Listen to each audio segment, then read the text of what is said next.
The kingdom of Valedorn worshipped Duke Caedric Valemont the way dying men worship oxygen, not by choice, but by desperate biological necessity.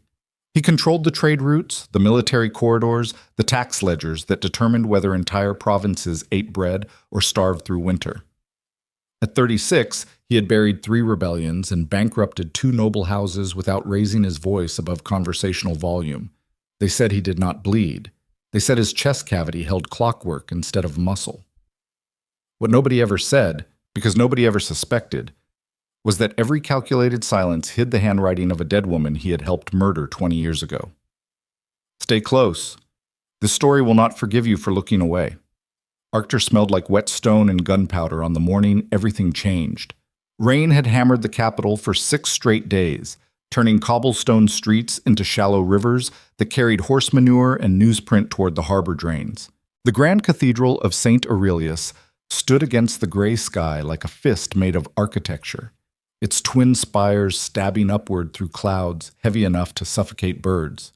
Inside, 700 nobles packed wooden pews polished to a mirror finish. Military commanders in ceremonial dress sat rigid as marble columns. Diplomats whispered behind gloved hands. 3 rows of journalists balanced sketch pads across their knees, charcoal pencils hovering above blank pages, waiting. Everyone was waiting.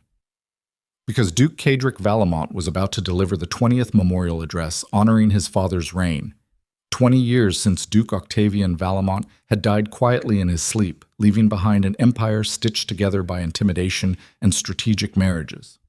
20 years since Caedric had stepped into the man's shadow and somehow made that shadow larger. The Duke stood at the front of the cathedral beside a marble podium carved with the Valemont crest, black coat tailored so precisely it seemed painted onto his frame.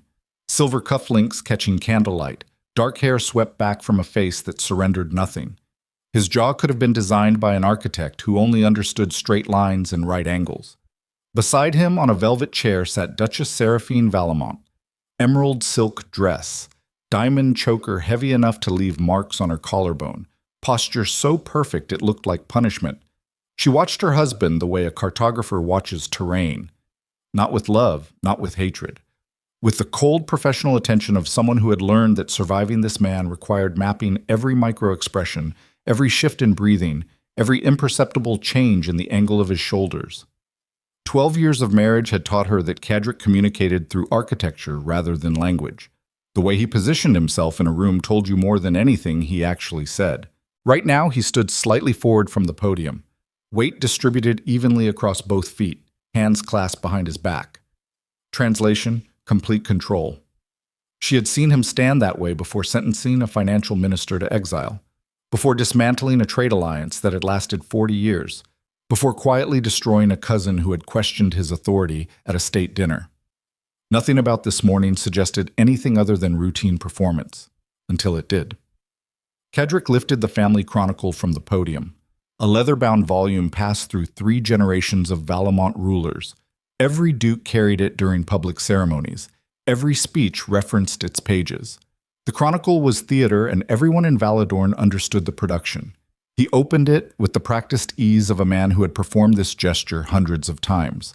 A folded piece of paper slipped from between the pages. 1 sheet, cream-colored. Edges worn soft from years of contact with human skin.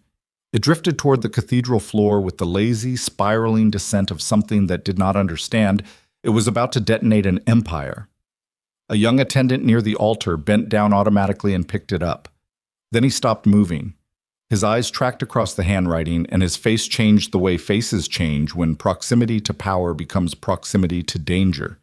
He looked up at Caedric with an expression that mixed confusion with raw, animal fear. The room noticed. 700 people noticed simultaneously, the way a herd notices a predator entering the clearing, not through any single signal, but through the sudden collective absence of movement. Silence spread outward from the altar in concentric waves. Caedric's face did something it had never done in public. It cracked. Not dramatically. Not the way actors crack when performing grief or shock. This was structural. The micro-expression of a man whose internal scaffolding had just been kicked sideways by 3 inches. Enough to make the entire building unstable. Not enough for anyone untrained to identify exactly what had shifted. Seraphine saw it. She saw the fear. Real fear. The kind that lived underneath power rather than beside it. The kind that had been down there so long it had almost forgotten how to surface. The attendant's voice broke the silence with the worst possible accident in political history. He read the first line aloud. "My dearest Caedric, if they ever force you to hate me, remember that I loved you before the Empire ever did." His voice cracked halfway through and he stopped, realizing too late what he had done. But language, once released into architecture designed to amplify sound, does not retreat. The words hit stone walls and bounced back through 700 pairs of ears. The signature at the bottom of the letter traveled through the crowd in whispers before Caedric could reach the attendant. Alara Vane Spassane, dead 20 years, publicly condemned and executed for treason against House Valemont during Duke Octavian's final year of rule. The woman every school child in Valedorn learned about as a cautionary tale. The revolutionary, the traitor, the would-be assassin who had tried to dismantle the most powerful dynasty in the kingdom's history. The woman Caedric himself had publicly denounced in 17 separate speeches over 2 decades. That woman had written a love letter to the Duke, and the Duke had kept it inside his family chronicle like a man hiding a wound beneath formal clothing. The cathedral erupted, not into chaos. Nobles did not riot. They performed a far more dangerous action. They began calculating. Every face in those pews became an abacus computing new political equations. If Caedric had loved Alara Vane, then his condemnations had been lies. If his condemnations had been lies, then his public integrity was a fabrication. If his integrity was a fabrication, then every alliance built upon it was standing on vapor. Caedric reached the attendant in 4 strides and took the letter from his hands, without violence, but with a grip that turned his knuckles white. He folded it once and slid it inside his coat pocket. Then he returned to the podium. "The memorial address will resume tomorrow," he said. Voice flat, controlled. A perfectly constructed sentence that gave nothing away except that everything had already been given away. He walked out through the cathedral's side entrance without looking at Seraphine. She remained seated for exactly 30 seconds after he left, long enough to project composure, short enough to avoid looking abandoned. Then she stood, gathered her skirts, and followed the wreckage out. The carriage ride back to Blackthorn Castle took 40 minutes through rain-hammered streets. Caedric sat across from Seraphine in the enclosed cabin. Neither spoke. Water streamed down the carriage windows in patterns that looked like the glass was weeping. Seraphine watched the Duke's hands. They were not steady. In 12 years, she had never seen his hands shake. Not during political crises. Not during assassination attempts that reached the 3rd floor of the castle. Not during the fever that nearly killed him 4 winters ago, when doctors had given him hours, and he had responded by reviewing military reports from his sickbed. His hands were shaking now. Not visibly. Not enough for anyone across a dinner table to notice. But Seraphine had spent over a decade studying this man's body the way scholars study ancient texts. She could read tremors in his fingers, the way other women read handwriting. "Who was she to you?" Seraphine asked. The question landed in the carriage like a stone dropped into still water. Caedric looked out the window. Rain distorted the city beyond the glass into something abstract and unrecognizable. "Nobody asks that question," he said quietly. "Nobody has ever needed to." He turned toward her then. His eyes held something she had never encountered in all their years together. Not the calculated coldness she had married, not the controlled intensity he displayed during political warfare. Something older. Something buried so deep it had fossilized under the pressure of 2 decades. "She was a mistake," he said. "That letter was not written by a mistake. That letter was written by someone who knew exactly who you were." "Drop it, Seraphine. The entire empire just watched your hand shake over a dead woman's handwriting. Dropping it is no longer an option." The carriage wheels ground against cobblestones. Rain drummed the roof in irregular patterns that filled silences neither of them wanted to occupy. Caedric leaned forward, elbows on his knees, head slightly lowered. It was the closest thing to physical vulnerability she had ever witnessed from him, and it terrified her more than his anger ever had. "What do you want me to say?" His voice had dropped below its public register into something raw and unfinished. "That I loved her? That I watched them kill her and did nothing? That every speech I have ever given about loyalty and legacy was built on top of her body? I want you to say the truth. The truth. He laughed, a short, broken sound that had no relationship to humor. The truth is that I was 20 years old and my father put a woman I loved in front of a tribunal and told me I could save her or I could inherit everything, and I chose everything. The words hung in the carriage air like smoke that refused to dissipate. Seraphine felt something shift beneath the foundation of her marriage. Not surprise. She had always known Caedric was capable of cruelty. Their entire relationship existed within the architecture of strategic partnership. She had married power, not a person. She had understood the terms. But this was different. This was not cruelty. This was damage. Caedric Valemont had not married her because he wanted a wife. He had married her because the part of him capable of wanting had been executed in a public square 20 years ago. She was not his partner. She was his replacement. And replacements, by definition, never occupy the same space as the original. By midnight, the letter had escaped containment entirely. Someone inside the cathedral had transcribed the words before Caedric reached the attendant. Copies multiplied through Arctur's printing houses before the rain stopped. By dawn, every noble house within 300 miles had received hand-delivered transcripts. Tavern owners read the letter aloud to packed rooms. Military officers discussed it in barracks corridors with the hushed intensity of men examining battlefield maps. The Empire's perfect weapon had once loved its greatest enemy. And worse than the love was the implication. Because Alara Vane's letter did not read like the words of a traitor.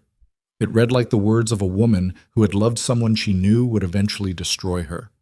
There was no hatred in the handwriting, no political agenda, no revolutionary manifesto disguised as affection. Just love. Raw, unprotected, inconvenient. The kind of love that powerful men cannot afford because it requires them to be human first and rulers second. Seraphine did not sleep that night. Instead, she did what she had always done when Caedric's world produced cracks. She investigated. The false panel behind the war chamber's east wall surrendered its secrets within 20 minutes. Caedric had never been as clever with physical concealment as he was with emotional concealment. Behind 2 inches of carved oak, she found them. 27 letters, bundled with black ribbon gone brittle from age. Some pages stained by rain. Others marked with fingerprints darkened by years of repeated contact. The paper smelled like dust and something else, something organic, the ghost of perfume that had outlived the woman who wore it. Seraphine carried them to the fireplace in the private library and began reading. Each letter was a conversation between 2 people who understood they were building something that would eventually be used as evidence against them. Alara wrote with the dangerous precision of someone who had been educated beyond her social station. Her language was direct, confrontational. She challenged Caedric in every paragraph the way other women might offer comfort. You keep telling me that power requires sacrifice. What you mean is that power requires you to sacrifice everyone except yourself. That is not strength, Caedric. That is accounting. Your father does not rule through fear because fear is effective. He rules through fear because he is afraid. Every tyrant in history has been a coward who found a system that rewarded cowardice. You are not him yet, but you are practicing. I watched you sit through that tribunal today and say nothing while they sentenced a man for speaking. You did not agree with the sentence. I saw your jaw. I saw your hands. But you sat there and let it happen because sitting there was easier than standing up. Do not write me back tonight unless you are willing to admit that. Seraphine read them all. Every page dismantled another assumption she had built about the man she married. Because Caedric's responses were there too, written in a younger version of his handwriting, less controlled, more urgent. The penmanship of a man who wrote quickly because he was afraid of being caught. You are the only person who has ever looked at me and seen something other than my father's son. I do not know if that makes you brave or stupid. I think it makes you dangerous. I think you are the most dangerous person I have ever met because you make me want to be something other than what I was built for. If I could burn every title, every inheritance, every alliance my family has ever constructed, I would do it tonight. But I cannot. Not because I lack courage, because I lack imagination. I cannot see a version of myself that exists outside this architecture. You can. You see it clearly. And that is why I am terrified of you. My father will find out. This is not speculation. This is engineering. He designed systems that produce discovery.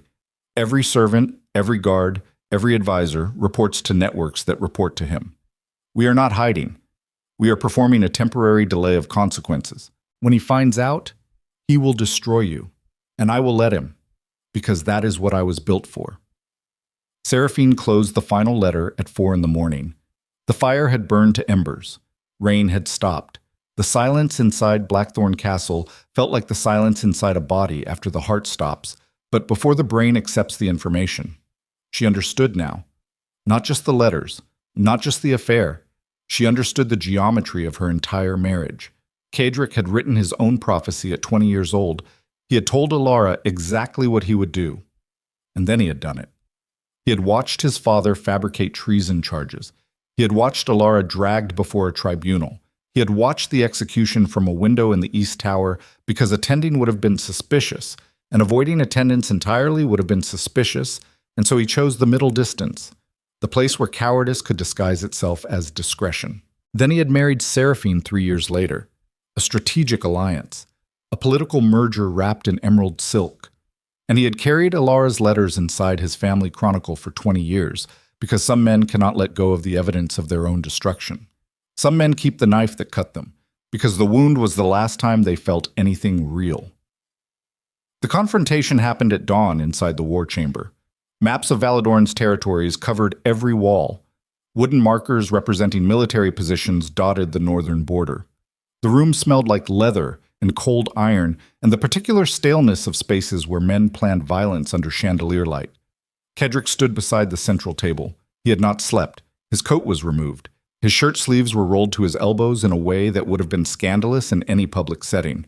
Without the armor of formal dress, he looked smaller, more human, the kind of human that other humans could damage. Seraphine entered carrying the bundle of letters.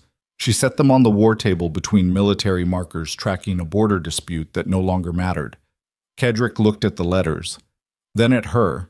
His expression performed a rapid sequence of calculations that she could almost hear clicking behind his eyes. "You went through my chambers," he said. "You kept love letters from a dead revolutionary beside your family chronicle. Every council member, every noble house, every military commander in Valedorn is right now recalculating whether they can trust a man whose private sentiments contradict 20 years of public position. Do you understand what this has done?" Caedric walked to the sideboard, poured whiskey into a crystal glass. The liquid caught the early morning light coming through tall windows and turned amber. "No," he said quietly.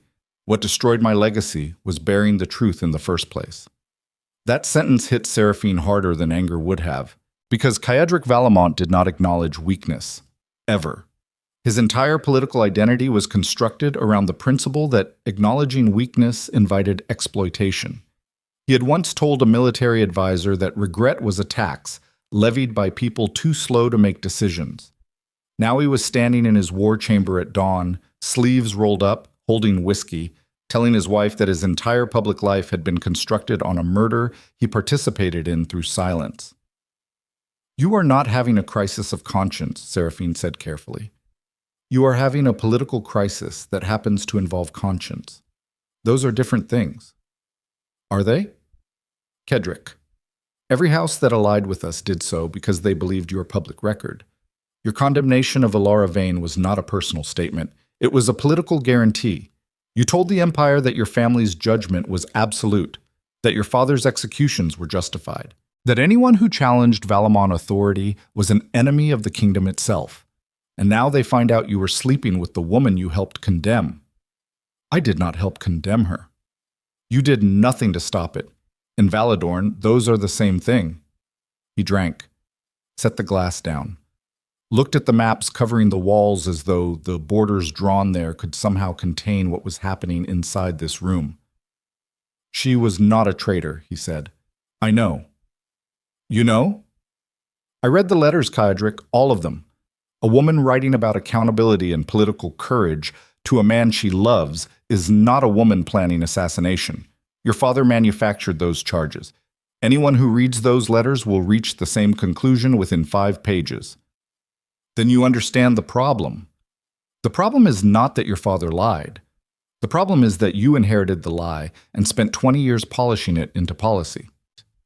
Silence filled the war chamber like water filling a sinking vessel. Caedric turned away from the maps. When he looked at Seraphine again, the calculated architecture of his public face had been stripped back to something underneath. Not vulnerability exactly, something more dangerous than vulnerability. Clarity. My father put her in front of me like a test, he said. Not a test of loyalty, a test of capacity. He wanted to know if I could watch someone I loved die and still function, still perform, still become useful to the dynasty. And you passed. I passed. The word tasted like poison on his tongue. She could see it in the way his mouth moved around the syllable.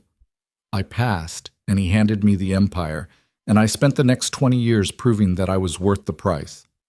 Every alliance, every military victory, every political maneuver, all of it was proof. Evidence submitted to a dead man that his test had produced the correct result. You built an empire to justify an execution. I built an empire because building was easier than remembering. Seraphine crossed the room until she stood close enough to see the broken capillaries in his eyes from a sleepless night, close enough to smell the whiskey on his breath, close enough to recognize that the man standing in front of her was not the man she had married 12 years ago. That man had been a construction, a political instrument wearing human skin. This man was the wreckage underneath. "What are you going to do?" she asked. "I do not know." "That is the first honest thing you have ever said to me." He looked at her then with an expression that contained an emotion she could not immediately classify. Not love, not gratitude, something adjacent to recognition. The slow, painful acknowledgement that another human being was standing in the same room with the actual version of him rather than the performance. "The tribunal will convene," Seraphine said. "The council will demand answers. Noble houses are already drafting position papers. By tomorrow afternoon, your enemies will have enough political ammunition to challenge your territorial authority. Let them." "Caedric." I said let them. I have spent 20 years defending a legacy built on a lie my father told to control me. If the tribunal wants answers, I will give them answers, every answer, including the ones that burn this dynasty to the foundation. You are talking about destroying your own house. I am talking about finding out if there is anything underneath it worth keeping. Seraphine studied him for a long moment. The war chamber felt smaller than it ever had. The maps on the walls seemed like drawings made by children who believed lines on paper could contain human behavior. "If you go before the tribunal and confess," she said slowly, "you will not be confessing alone. Your father's alliances involved every major house in Valedorn. The corruption is structural. If you pull one thread, the entire fabric comes apart. Good. It will destroy us. Both of us. Then at least the destruction will be honest." He poured a second glass of whiskey. Did not drink it. Simply held it and stared at the amber liquid as though it contained a future he could not quite see clearly. Seraphine turned toward the door, stopped, looked back at the man who had married her for strategic purposes and kept another woman's letters hidden against his chest for 2 decades. "I need to know one thing," she said. "Ask. Did you ever, at any point in our marriage, feel anything real?" The question hung in the war chamber like a blade suspended mid-swing. Caedric looked at her, really looked at her. Not the political assessment he normally performed. Not the calculated acknowledgement of an alliance partner. He looked at her the way a drowning man looks at the surface. "I felt grateful," he said, "every single day. Because you never once made me feel the way she did. And I thought that was safety." Seraphine absorbed the sentence without expression. Then she walked out. Outside the war chamber, in the stone corridor leading toward the east wing, she pressed her back against the wall and closed her eyes. Her hands were steady, her breathing was controlled. She had survived 12 years of political marriage through discipline, and she would survive this through discipline too. But something cracked inside her chest. Not heartbreak. Seraphine was too practical for heartbreak. This was something colder and more structural. The realization that she had built her entire adult life inside an architecture designed to contain another woman's ghost. That every room in this castle, every formal dinner, every public appearance, every night spent beside Caedric in a bed large enough for 3 people had been a performance constructed to fill the space left by someone who died before Seraphine ever entered the story. She was not the Duchess. She was the understudy who had been performing the role. So long, she forgot the original actress existed. Down in the courtyard below, a messenger on horseback arrived at full gallop. The rider dismounted before the horse fully stopped, stumbled on rain-slicked cobblestones, and sprinted toward the castle entrance, clutching a sealed document against his chest. Seraphine watched from the corridor window as servants intercepted the messenger, watched as the seal was examined and recognized, watched as the document was carried inside with the urgent, barely controlled movements of people handling something explosive. 10 minutes later, Caedric's chief advisor appeared at the war chamber doors with a face the color of old candle wax. The royal tribunal had not waited for tomorrow. They had convened an emergency session, and they were demanding Duke Caedric Valemont appear before the Iron Parliament within 72 hours to answer charges that went far beyond a love letter.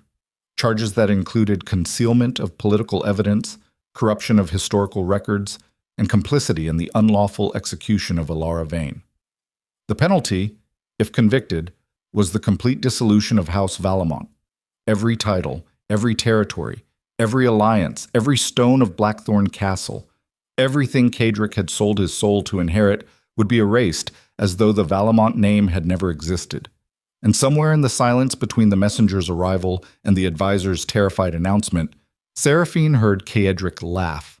Not the controlled political laugh she had heard at state dinners, not the sharp dismissive sound he used to end conversations with subordinates. A real laugh.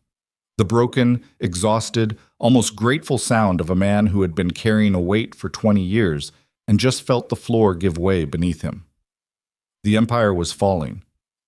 And for the first time since she had known him, Caedric Valemont sounded relieved. The laughter died before it reached the corridor walls, but the damage had already been done. Caedric's chief advisor, a thin man named Hargrove, who had survived 3 decades of Valemont politics by developing an almost supernatural talent for becoming invisible during dangerous moments, stood in the war chamber doorway holding the tribunal summons like a man holding a snake that had not yet decided whether to bite. "Your Grace," he said carefully, "the summons requires formal acknowledgement within 6 hours. If we delay—" "Close the door, Hargrove." "Your Grace, the diplomatic implications of—" "Close the door." Hargrove closed the door. Caedric stood beside the war table where Alara's letters still sat bundled in their black ribbon between military markers tracking border disputes that suddenly felt like children's games. He had stopped laughing, but the residue of it remained on his face. Not amusement, release. The involuntary muscular response of a body that had been holding a single position for 20 years and had finally been given permission to collapse. He picked up the tribunal summons and read it twice. The language was immaculate. Every sentence constructed by legal architects who understood that the most effective weapons in political warfare were not swords, but subordinate clauses. The charges were layered with precision: concealment of political evidence, corruption of historical records, complicity and unlawful execution. Each charge alone was survivable. Together, they were a demolition sequence designed to bring down a dynasty in controlled stages. "Who signed it?" Caedric asked without looking up. "Chancellor Aldrich Thorne, countersigned by Lord Maven of House Casterly and Lord Drystan of House Pelmore." "Pelmore," Caedric set the summons down. "Interesting. Your Grace?" "Pelmore supplied 3 of the witnesses who testified against Alara at my father's tribunal. If they are countersigning charges against me for complicity in an unlawful execution, they are either supremely confident that no one will investigate their own involvement, or they are supremely stupid. With respect, Your Grace, at this moment the distinction may not matter." Caedric looked at Hargrove for the first time since the man entered the room. Hargrove had the particular complexion of someone whose blood had decided to retreat from his skin and hide somewhere safer. Gray around the mouth, white around the eyes. The face of a man who understood exactly how bad this was and lacked the political rank to pretend otherwise. "Get me the archive access records from my father's reign," Caedric said. "Every document filed during the 6 months before Alara Vane's execution. Tribunal proceedings, witness depositions, intelligence reports, personal correspondence. Everything. Those records are sealed, Your Grace. Your father restricted access before his death. I know, I am unsealing them. The archivist will require—" "Hargrove!" Caedric's voice did not rise. It lowered, which was worse. In 72 hours, I'm going to stand before the Iron Parliament and answer for crimes that may or may not have been committed by a dead man who happened to be my father. I would prefer to know which crimes are real before I get there. Get me the records. Hargrove left the war chamber with the gait of a man walking across a frozen lake who had just heard the first crack. The next 48 hours moved through Blackthorn Castle like a slow hemorrhage. Word spread through the household staff within the first hour. By evening, 3 senior servants had submitted resignation letters. 2 military aides requested transfers to distant garrisons. The castle's head steward, a woman named Cresswell, who had served House Valemont for 27 years, was found reorganizing the silver inventory at 2 in the morning with the quiet, focused efficiency of someone who understood that when empires fall, the people who polish the silverware are the first to be forgotten. Seraphine moved through the political wreckage with the cold precision of a field surgeon. She drafted communications to allied houses. She met with legal advisors who arrived at Blackthorn through service entrances to avoid being seen. She reviewed financial documents and calculated how much of the Valemont fortune was legally vulnerable to seizure if the tribunal ruled against them. The mathematics were devastating. 80% of House Valemont's territorial holdings had been acquired during or immediately after Octavian's reign. If the tribunal determined that Octavian's governance had been fundamentally corrupt, every acquisition made under his authority became legally contestable. Land, trade agreements, military alliances, mining rights, timber contracts. The entire economic architecture of the Valemont Empire was built on foundations that a single tribunal ruling could declare fraudulent. Seraphine sat alone in the financial library at midnight, surrounded by ledgers and contracts, and felt the particular loneliness of being the only person in a collapsing building who was still reading the blueprints. She found Caedric in the east corridor at 3 in the morning. He was standing beside a window that overlooked the cathedral garden. Moonlight cut through broken clouds and painted silver stripes across his face. He held one of Ilara's letters in his right hand, not reading it, just holding it, the way a man holds a photograph of someone who is never coming back. "You should sleep," Seraphine said. "I have been sleeping for 20 years. That is the problem." She leaned against the opposite wall. The corridor was cold. Stone walls held the chill of centuries in their bones and released it slowly during the night hours like a building exhaling. "Lord Dryston is meeting with House Ashworth tomorrow," she said. "Our intelligence suggests he is building a coalition to propose stripping your military command before the tribunal even convenes. Let him." "Stop saying that." Caedric turned from the window. The moonlight caught the hollows beneath his eyes and made them look like bruises. "What would you have me do, Seraphine? Fight them? Deploy the same machinery my father built to protect the same lies my father told? I know how to do that. I have been doing exactly that for 2 decades. I know how to leverage intelligence against noble houses. I know how to manufacture political pressure. I know how to make men afraid enough to cooperate. I learned all of it from a man who used those exact tools to murder a woman whose only crime was making his son feel something. There is a difference between dismantling your legacy and throwing it into the street for your enemies to pick apart. Is there? Because from where I'm standing, those look identical. From where you are standing, everything looks identical because you have not slept in 2 days and you are holding a letter from a dead woman at 3 in the morning. Seraphine's voice hardened, not with cruelty, with the surgical precision of someone cutting through sentiment to reach the operational reality underneath. I understand what she meant to you. I understand that you are in pain, but pain is not a strategy. And right now, every house in Valedorn is developing strategies while you wander hallways. Caedric folded the letter carefully and placed it inside his shirt pocket, against his chest, where the heartbeat would keep it warm. The gesture was so intimate and so unconscious that Seraphine felt something twist in her stomach. Not jealousy, something colder. The recognition that she had spent 12 years married to a man who reserved his most human gestures for a ghost. I need the archive records, Caedric said.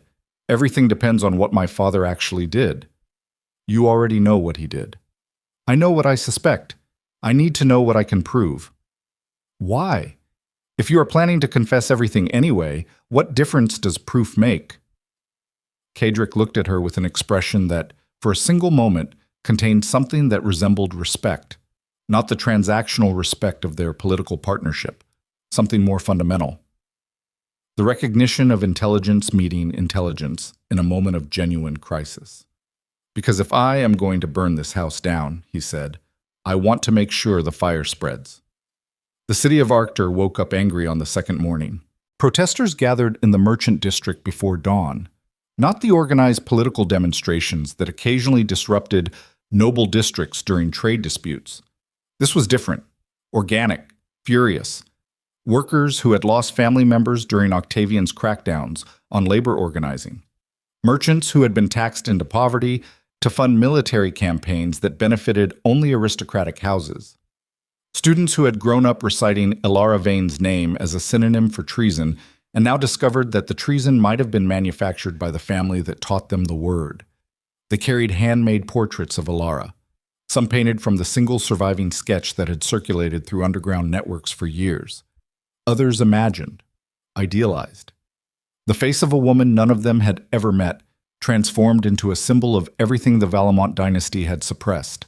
Statues of Duke Octavian in the public squares became targets by mid-morning. The first one fell in the market district. Workers tied ropes around the bronze figure's neck and pulled until the bolts tore free from the stone pedestal.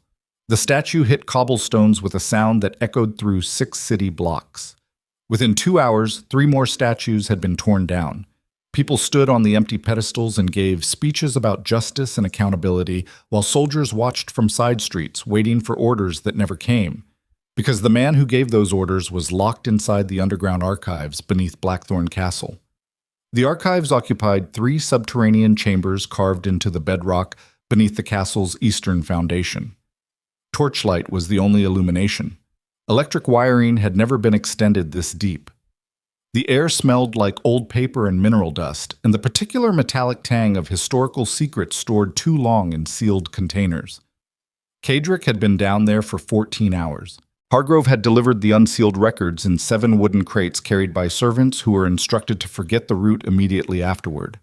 The crates contained everything: tribunal transcripts from Elara's trial, intelligence reports from the months preceding her arrest, personal correspondence between Duke Octavian and his senior advisors, financial records showing payments made to witnesses, military deployment orders from the week of the execution. Caedric read them systematically, not with the emotional urgency of a grieving man, with the cold forensic precision of someone trained to dismantle political structures by identifying their load-bearing lies. He separated documents into categories, cross-referenced dates, compared signatures, tracked the movement of money through accounts that had been designed to appear unconnected. The architecture of the conspiracy emerged slowly, like a skeleton being excavated from compacted earth. Elara Vane had been surveilled for 11 months before her arrest, not because she represented a genuine threat to House Valemont. The intelligence reports made that clear. She had no military connections, no political allies capable of organizing armed resistance, no access to weapons or infrastructure. She had been surveilled because Duke Octavian discovered his son was in love with her. The order to begin surveillance was dated 6 weeks after a private dinner at the castle where a servant reported seeing the young heir leave Elara's quarters before dawn. Octavian had not confronted his son, had not issued warnings, had not attempted to end the relationship through conversation or authority. Instead, he had built a case, methodically, patiently, with the same precision his son would later apply to governing an empire. Witness statements were fabricated by intelligence officers who received salary increases in the months following Elara's execution. Evidence of revolutionary activity was manufactured using documents forged by a calligrapher who was paid handsomely and then relocated to a distant province where he died of fever 3 years later. The tribunal judges received private communications from Octavian's office in the weeks before the trial. Not threats, suggestions. The kind of political pressure that never appears in official records because it operates through implication rather than instruction. The entire prosecution had been theater. Elara Vane was not a revolutionary. She was a woman who loved the wrong man in the wrong dynasty at the wrong moment in history. And Octavian had killed her the way a surgeon removes a tumor. Not with hatred, with clinical, calculated, institutional efficiency. Caedric found the final document at the bottom of the 3rd crate. A letter from Octavian to his chief of intelligence, written 3 days before Elara's arrest. The handwriting was steady. The tone was conversational, almost casual, the language of a man discussing administrative procedure rather than the destruction of a human life. The vain matter should be resolved before the autumn session. My son's attachment has progressed beyond discretion into liability. The evidence package should be sufficient, but ensure the tribunal understands the expected outcome. I do not require a spectacle. I require a conclusion. The boy will survive it. He has no choice but to survive it. That is the function of inheritance. Caedric read the letter 3 times. Then he set it down on the stone table beside the guttering torchlight and sat very still in the underground darkness. Something inside him performed a structural failure that had been 20 years in the making, not the dramatic collapse of a building hit by artillery. The quiet, irreversible settling of a foundation that discovers it has been built on sand. Everything above the surface still looks intact. The walls are standing. The roof holds. But somewhere deep in the architecture, load-bearing assumptions have cracked, and the entire structure is now operating on borrowed time. He had always known. Some part of him had always known that Alara was innocent, that the charges were manufactured, that his father had engineered the execution to sever an attachment that threatened the dynasty's succession plan. But knowing and proving were different architectural structures. Knowing allowed for ambiguity. Knowing allowed you to construct elaborate internal narratives about complexity and moral uncertainty and the impossible choices that powerful men face. Knowing allowed you to keep functioning. Proof did not allow anything. Proof was a wall with no doors. Caedric sat in the underground archives surrounded by the forensic evidence of his father's crime and felt the last 20 years of his life rearrange themselves into a pattern he could no longer pretend not to see. Every speech he had given condemning Alara was not just a lie. It was an act of participation. Every time he stood before the people of Valedorn and invoked his father's legacy of strength and justice, he was not protecting a dynasty. He was standing on a grave and calling it a foundation. Seraphine found him there 90 minutes later. She descended the stone staircase into the archive chamber with a lantern in one hand and a composure that was beginning to show stress fractures around its edges. The torches had burned low. Shadows pooled in the corners of the chamber like dark water rising. Caedric sat in a wooden chair surrounded by documents spread across every available surface. The crates had been emptied. Papers covered the stone table, the floor, the shelves that normally held historical records sealed and forgotten by previous generations. He looked up when she entered. His face had changed, not dramatically, not the theatrical transformation of a man experiencing sudden revelation. This was slower and more permanent. The face of someone who has finally stopped performing and does not yet know what expression belongs to the person underneath the performance. She was innocent, he said. Seraphine set the lantern on the table. Its light pushed shadows back and illuminated the scope of what Caedric had uncovered. She picked up a document. Read it. Set it down. Picked up another. How much of this is verifiable? She asked. All of it. The payment records alone would be sufficient. But the letter from my father to his intelligence chief is definitive. He ordered the fabrication, used the word resolved, referred to Alara as a matter. A matter. Administrative language for murder. Seraphine stood in the torchlight and performed the rapid political calculations that had kept her functional throughout this crisis. Her mind worked the way Caedric's once had, systematically, structurally, identifying load-bearing elements and calculating what happened when you removed them. If you present this at the tribunal, she said slowly, you will not be defending yourself. You will be prosecuting your father. Yes. A dead man who cannot defend himself. A dead man who manufactured evidence to execute an innocent woman. Caedric, listen to me carefully. Your father's intelligence apparatus did not operate independently. Every major house in Valedorn was connected to it. Pelmore supplied witnesses. Casterly provided financial infrastructure. Ashworth controlled the military cordon during the execution. If you prove that Octavian fabricated the case against Alara, you prove that every house involved in the prosecution participated in judicial murder. I know. You will not be pulling down House Valemont. You will be pulling down Valedorn. I know. And you want to do it anyway. Caedric stood. The chair scraped against stone. He crossed the chamber to where Seraphine stood and stopped close enough that the lantern light caught them both in the same frame. Two people standing in an underground vault surrounded by the paper trail of an empire's founding crime, about to make a decision that could not be reversed. I became the man he wanted because I was too weak to become the man she believed I could be, he said. I have carried that sentence inside my chest for 20 years. It is in every letter she wrote me, not those exact words, but the shape of them. She saw who I could have been. And I chose who my father needed me to be. And now I am standing in his archive, reading his handwriting, looking at the receipt for her murder signed by the man whose name I carry. He paused. His breathing had changed. Not faster, deeper.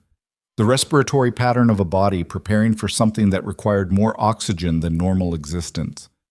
I cannot undo what happened to her. I cannot bring her back. I cannot give back the 20 years I spent polishing the lie that justified her death. But I can stop carrying it. I can walk into that tribunal and put every document on the table and let this empire decide whether it wants to keep standing on bones or dig them up and bury them properly. Seraphine looked at him for a long time. The archive chamber felt like the inside of a coffin. Stone walls, limited air, the smell of old paper decomposing slowly in the absence of sunlight. This was where empires stored the things they could not afford to remember. And now two people stood among those stored memories and prepared to drag them into daylight. If you do this, Seraphine said, our marriage ends. Not because I choose to leave, because the political structure that made our marriage functional will no longer exist. We were an alliance.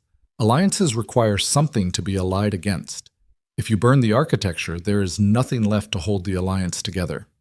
I know, and you are choosing this anyway.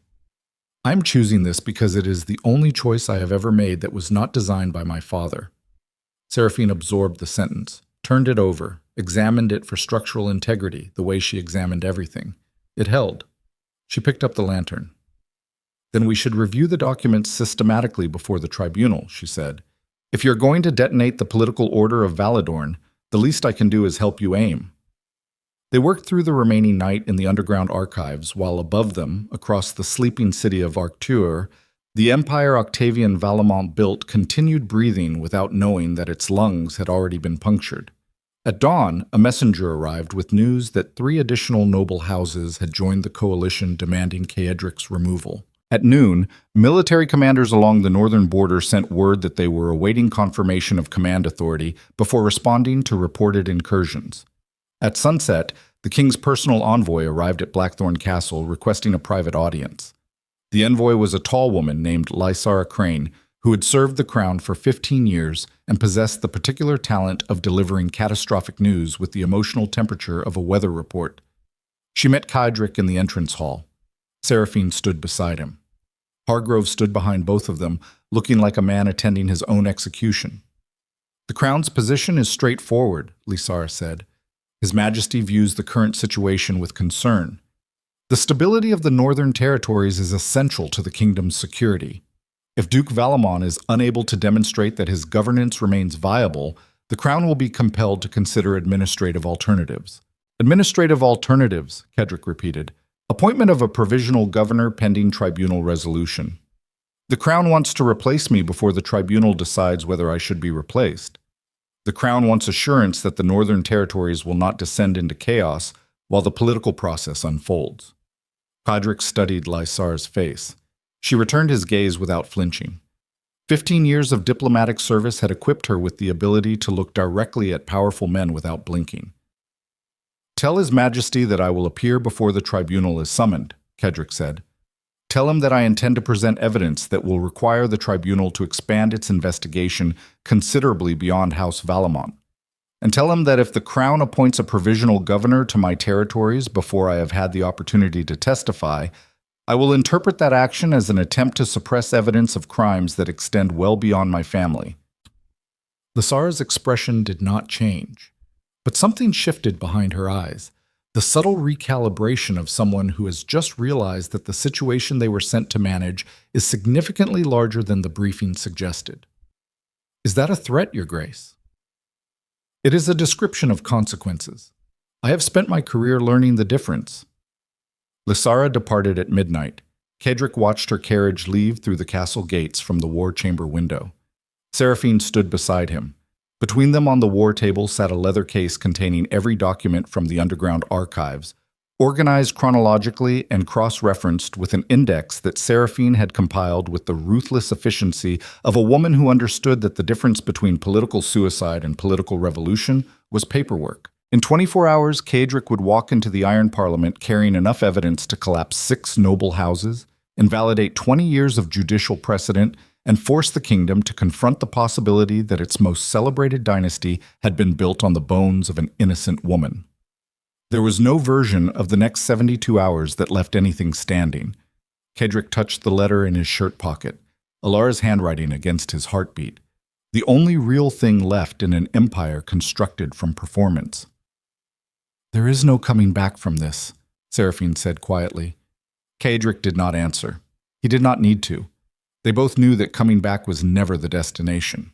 The leather case was empty. Caedric stood in the war chamber at dawn on the morning of the tribunal and stared at the open case on the table where 73 documents, 14 financial ledgers, and 1 letter written in his father's handwriting should have been sitting in the exact order Seraphine had arranged them 12 hours earlier. Nothing. The case was lined with burgundy silk that still held the faint impressions of paper edges, ghost outlines where evidence had rested, the phantom architecture of proof that no longer existed in any physical form inside Blackthorn Castle. His hands did not shake this time. They went still. The particular stillness of a body that has processed threat so rapidly it bypasses panic entirely and arrives at something colder, something pre-verbal. The ancient mammalian response that predates language and operates in the space between comprehension and survival. 20 years of political warfare had conditioned Caedric to recognize betrayal the way other men recognized weather patterns, not through evidence, but through atmospheric pressure, the shift in the room's invisible architecture when something fundamental had been rearranged while you were not watching. He knew before he turned around. He knew the way animals know when the ground is about to open beneath them. Not through sight or sound, but through some deeper structural awareness that the surface they are standing on is no longer connected to anything solid. He walked to the war chamber door and opened it. The guard stationed outside straightened immediately. A young soldier named Merrick, who had served the household for 3 years and possessed the earnest, uncomplicated loyalty of someone who had not yet learned that loyalty was a currency rather than a principle. "Where is Hargrove?" Caedric asked. "Chief Advisor Hargrove departed the castle approximately 4 hours ago, Your Grace.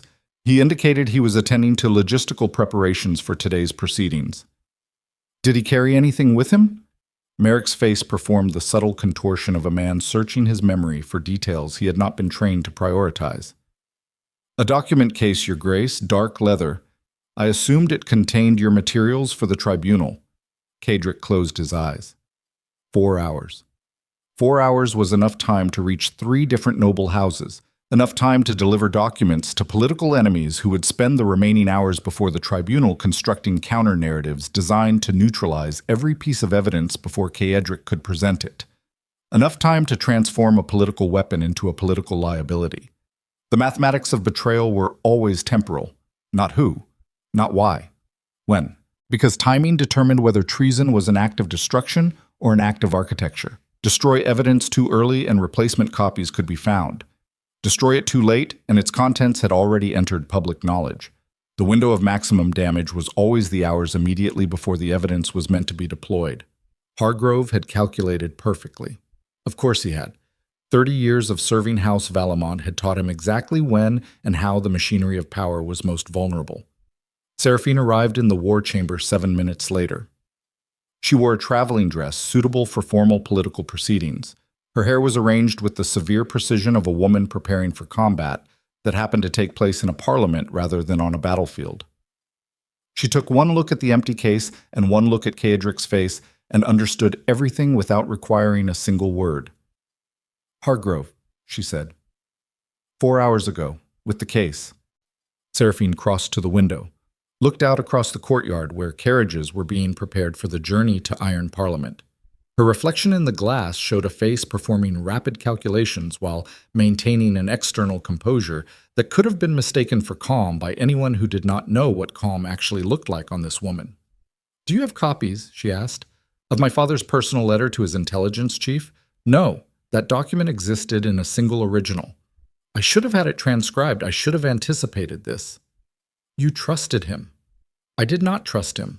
I relied on him. Those are different mechanical structures. Trust is emotional. Reliance is operational.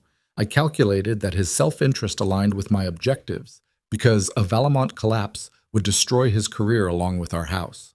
I failed to account for the possibility that someone offered him a better operational alignment. Someone bought him. Someone offered him survival, which is the only currency that outperforms loyalty. Seraphine turned from the window. Her eyes held something that was not quite anger and not quite fear.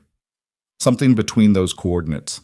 The emotional equivalent of standing in a doorway that was simultaneously an entrance and an exit, unable to determine which direction offered the more viable route. "What do you still have?" she asked. "Memory. I read every document in those crates. I can reconstruct the financial timelines. I can name the witnesses who received payments. I can describe the forged evidence in detail. But testimony without documentation is accusation without architecture. The tribunal will dismiss it as the desperate narrative of a man trying to redirect blame toward a dead father. Then you cannot present the case you planned. No. What case can you present?" Caedric walked to the war table, stood in the position he had occupied during thousands of military and political planning sessions.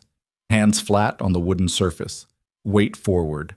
The posture of a man who had spent his adult life standing over maps and markers, calculating how to move power across landscapes. But the maps were meaningless now. The markers tracked a version of reality that no longer existed. He looked at his hands. These were the hands that had signed execution orders, trade agreements, military deployments, marriage contracts.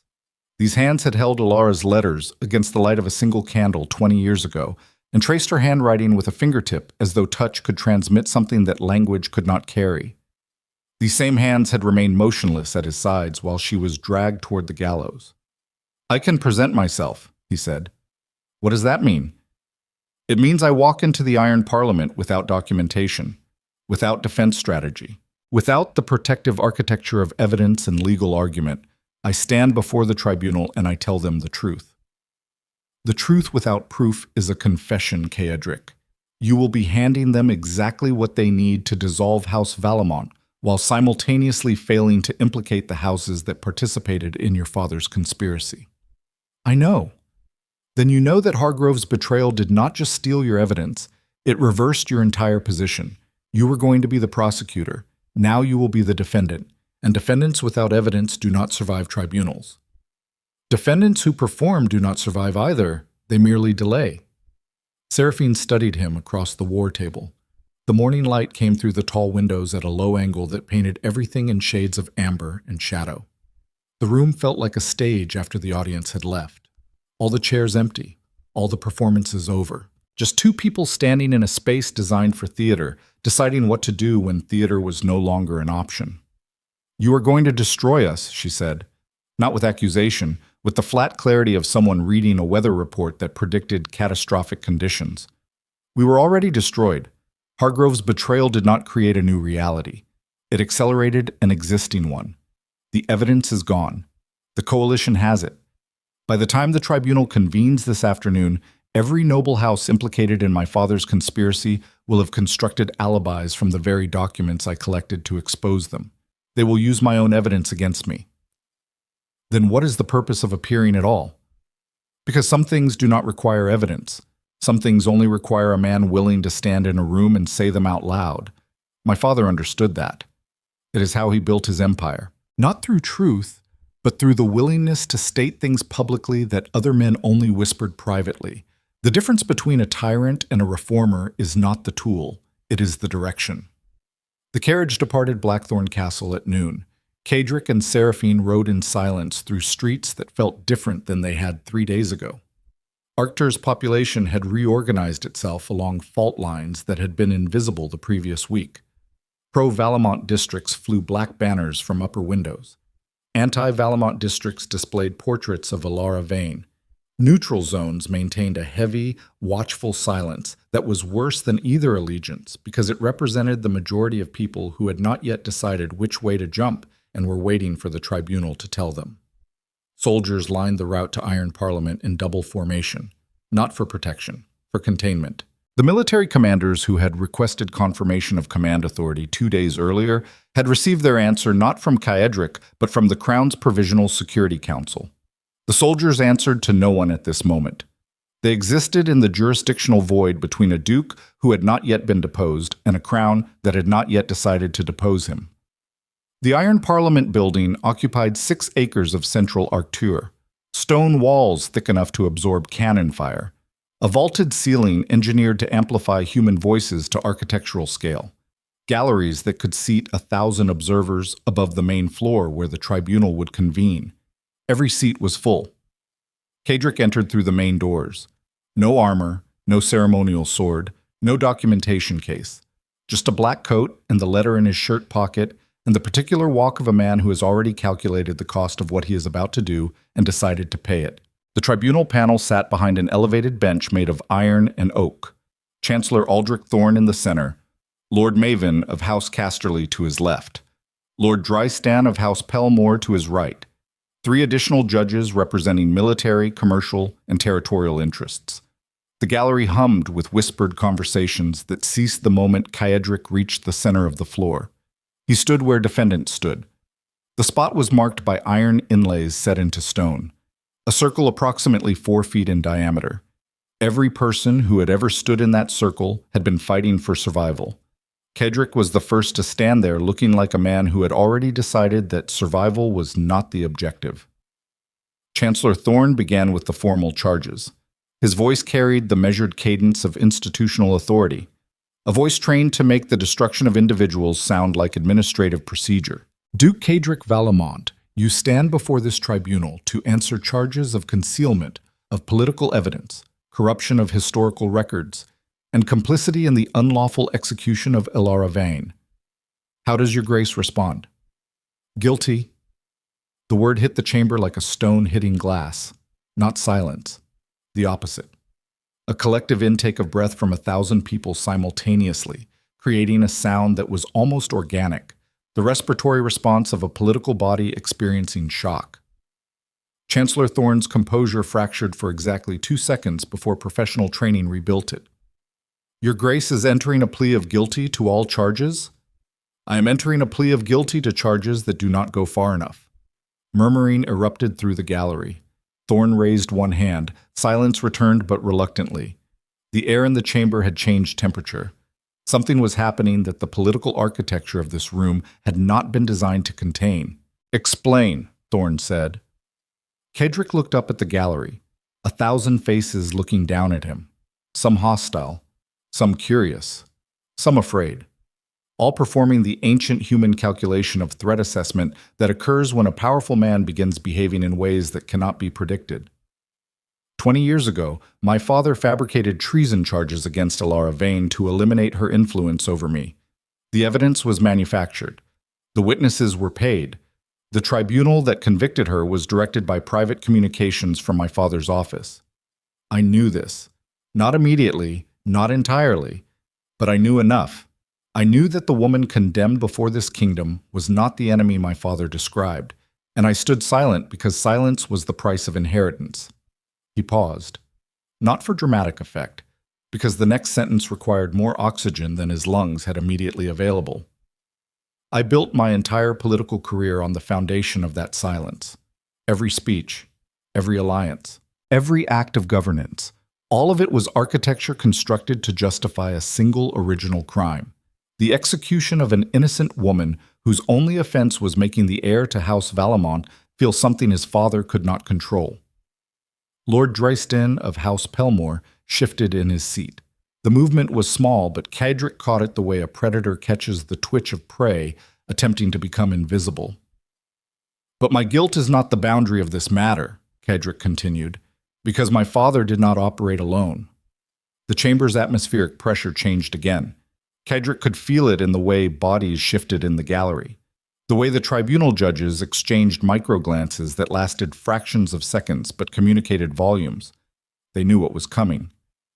I possessed documentary evidence proving that multiple noble houses participated in the fabrication of charges against Elara Vane, payment records, forged testimony, coordinated communications between my father's intelligence apparatus and senior members of houses that sit in this chamber today. He let the sentence breathe. That evidence was stolen from Blackthorn Castle this morning by my chief advisor, Hargrove, who I suspect delivered it to the very houses it would have implicated. The chamber erupted. Not gradually. Instantaneously. 1,000 voices detonating simultaneously. Accusations shouted from the gallery. Tribunal judges speaking over each other. Military officers rising from their seats. The organized political theater of a tribunal dissolving into the raw chaos of institutional self-preservation. Thorn hammered the iron bench with his fist until something resembling order returned. These are extraordinary accusations, Your Grace. Accusations without evidence. Yes, you expect this tribunal to act on testimony alone? I expect this tribunal to recognize that a man who has just pleaded guilty to crimes that will destroy his own house has no strategic motivation to fabricate accusations against others. I have nothing left to gain. I am standing in this circle because I am done calculating gain. Convenient, Lord Maven said. His voice carried the thin precision of a man who has spent decades making dismissiveness sound like wisdom. A man without evidence claims innocence for a dead revolutionary and guilt for every house in Valedorn. It is a remarkable narrative. It is also unprovable. Lord Maven, Caedric said, your father provided 3 witnesses for Alara Vane's tribunal. Their names were Aldous Renfield, Margaret Trent, and Joseph Carver.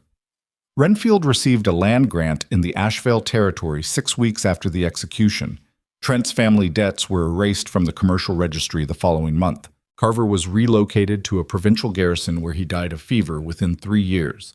Convenient timing for a witness whose testimony had been purchased. Maven's face performed a sequence of expressions that his political training could not entirely control. Surprise first, then calculation, then something harder. The look of a man who has just realized that the absence of physical evidence does not mean the absence of knowledge. Those are allegations from a compromised source, Maven managed. Every source in this room is compromised, Lord Maven. That is the nature of empires built on shared complicity. My father did not construct his conspiracy alone because conspiracies, like architecture, require multiple load-bearing structures. If one pillar falls, the others must absorb the weight or the entire building collapses. You are a pillar, Lord Maven. So is Lord Dryston. So is House Ashworth. And you have spent the last 72 hours not preparing for justice, but preparing for containment. Lord Dristan stood. His chair scraped against the stone floor with a sound that cut through the gallery noise like a blade. This is theater, Dristan said. His voice trembled with controlled fury. The Duke stands before this tribunal without a single document, without legal representation, without any mechanism of defense, and he uses the floor to spread accusations like a man throwing fire into a crowd and calling it illumination. Chancellor, I move that this testimony be stricken and the tribunal proceed to judgment based on the established charges. You want to judge me quickly, Caedric said, because every hour I speak is an hour during which the names I carry in my memory become public knowledge. You want silence, because silence is the architecture your houses were built inside. The same silence that killed Alara Vane.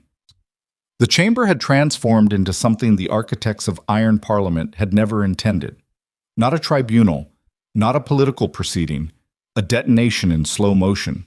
Every person in the room could feel the blast radius expanding with each sentence Caedric spoke. His lack of evidence did not make his words weaker. It made them harder to contain. Because documents could be challenged, ledgers could be disputed.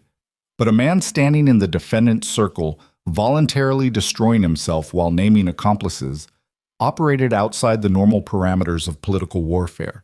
You could not outmaneuver a man who was not trying to win.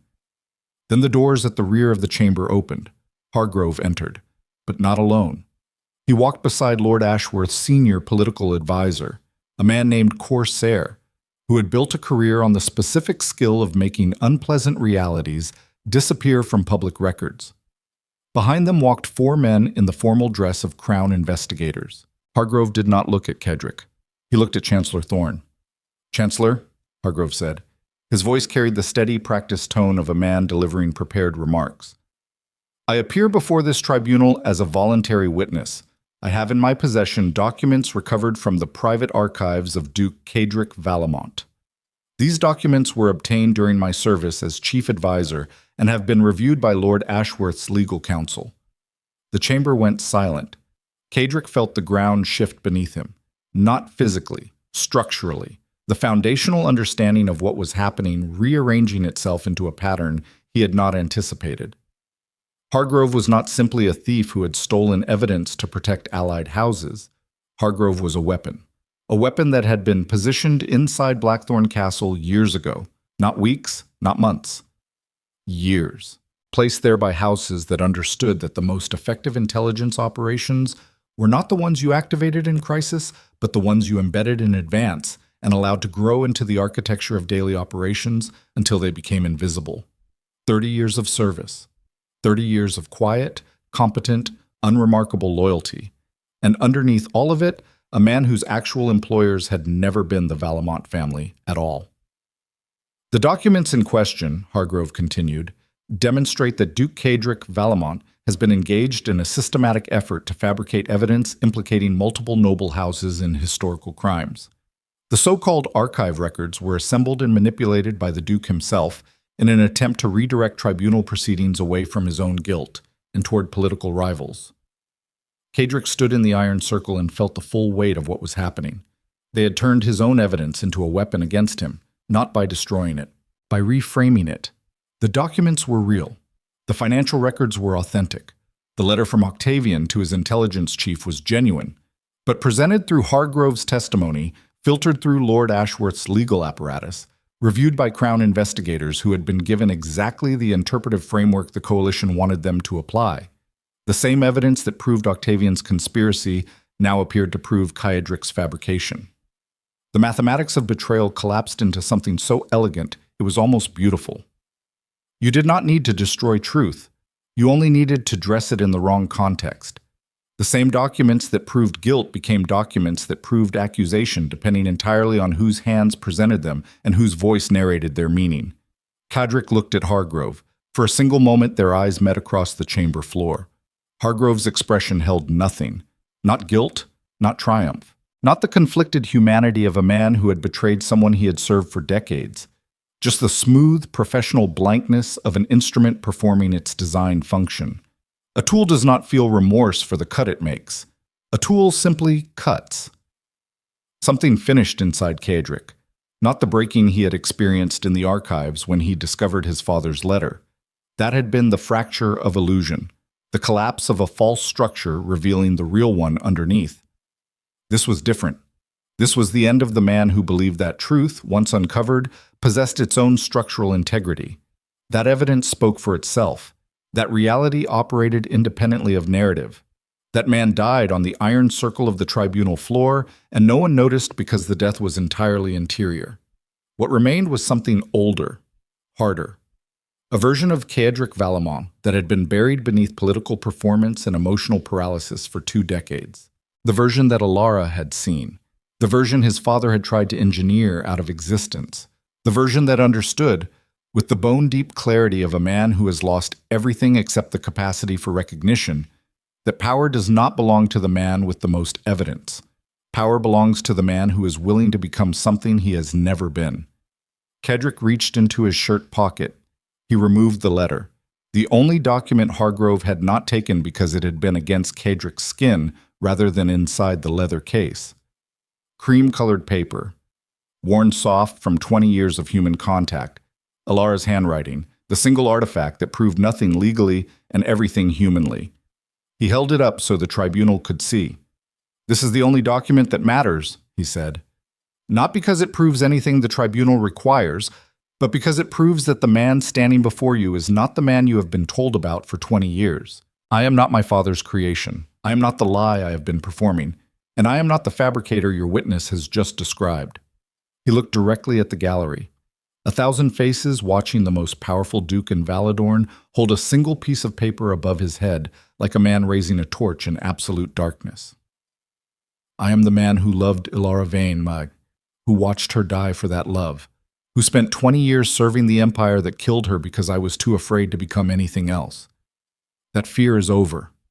He placed the letter on the tribunal table. Do what you want with my titles, my territories, my name. I am finished defending any of it. The chamber existed in a state of suspended detonation. 1,000 people holding their breath. 6 tribunal judges calculating futures that had not existed 5 minutes ago. Lord Dryston gripping the edge of the bench. Lord Maven's face the color of cold marble. Hargrove standing motionless beside Corsair like a tool that had completed its function and was waiting to be stored. Chancellor Thorne leaned forward. The tribunal will recess until tomorrow morning, he said, at which point formal judgment will be rendered. But judgment had already been rendered, not by the tribunal, by the 1,000 people in that gallery who had watched a man voluntarily dismantle himself and understood, with the instinctive clarity that institutional authority could never replicate, that whatever Caedric Valemont was now, he was no longer what his father had designed. He was something the Empire had never encountered before. A powerful man who had stopped trying to survive and started trying to be real. And the Empire had absolutely no mechanism for handling that. They did not let him return to Blackthorn Castle. Crown security transferred Caedric to a holding chamber beneath Iron Parliament within minutes of the recess. A stone room 12 feet square with a single window set high in the wall. Iron door. No furniture except a wooden bench bolted to the floor and a table scarred by the fingernails of men who had sat here before him, calculating how many hours they had left before institutional machinery converted them from citizens into examples. The window admitted a narrow column of evening light that traveled across the floor as the sun descended. Caedric sat on the bench and tracked its movement the way a man in solitary confinement tracks any change in his environment, simply to confirm that time is still passing. His body had entered the particular state that follows sustained adrenaline depletion. Not exhaustion exactly, something emptier. The hollowed-out aftermath of a system that has been running on crisis chemistry for 72 hours and has finally metabolized its last reserves. His hands rested on his knees. His breathing was shallow. The muscles along his jaw had been clenched so long they had forgotten how to release. He could hear the city through the high window. Not specific sounds, not identifiable voices or distinguishable words, just the low, continuous rumble of a population in motion, the aggregate noise of thousands of human beings reacting to something that had rearranged their understanding of the power structure they lived inside. It sounded like weather, like a storm system building pressure against the walls of the building that held him. The door opened at 9 in the evening. Seraphine entered carrying nothing. No documents, no legal briefs, no strategic materials. Just herself, and the particular expression she wore when every available option had been evaluated and found catastrophically insufficient. A crown guard closed the door behind her and locked it from outside. She stood in the center of the small room and looked at Caedric sitting on the bench with his back against cold stone and his hands motionless on his knees and the letter still visible as a faint rectangular outline beneath the fabric of his shirt pocket. The coalition has consolidated, she said. Ashworth, Pelmore, and Casterly have filed a joint petition demanding immediate judgment. They are requesting dissolution of House Valemont before the tribunal resumes tomorrow. Before I can speak again. Before anyone can speak again. The petition argues that your testimony today constituted a public confession sufficient for sentencing and that further proceedings would destabilize the kingdom unnecessarily. They want to close the door before the fire spreads. The fire has already spread, Caedric. There are 12,000 people in the streets between here and the Harbor District. The garrison commander has requested authorization to deploy mounted units. 3 printing houses are running all night producing transcripts of your testimony. Someone in the gallery took notes. Detailed notes. Every name you mentioned, every financial transaction you described from memory. It is all out there now. Without documents, without evidence, just words. And the coalition knows that words without evidence are easier to contain than words with evidence, but only if they move fast enough. Caedric leaned his head back against the stone wall. The ceiling above him was constructed from the same iron-reinforced stone as the rest of Iron Parliament, built to withstand siege, built to contain the political processes that empires required in order to maintain the illusion that power operated through consensus rather than force. Every surface in this building was designed to communicate permanence, to tell the people inside it that the system would outlast any individual. But systems were just agreements between frightened people. And agreements collapsed when enough people stopped being afraid of the same things. "What is happening outside?" he asked. "Something that has not happened in Valedorn in living memory. The protesters are not demanding reform. They are demanding the tribunal records from Ilara Vane's original trial. They want to see the evidence. Not your evidence, not the documents Hargrove stole. The original trial records. Because if those records show what you claim they show, then the conspiracy is provable independently of anything you possessed." Caedric opened his eyes. The original trial records. Sealed in the state archives. Under parliamentary authority. Accessible only by tribunal order or royal decree. Or by the chancellor. Who sits on a tribunal panel alongside two men whose families participated in the conspiracy those records would expose. The mathematics arranged themselves inside Caedric's skull with the cold precision of a machine computing trajectories. Chancellor Thorn was not part of his father's original coalition.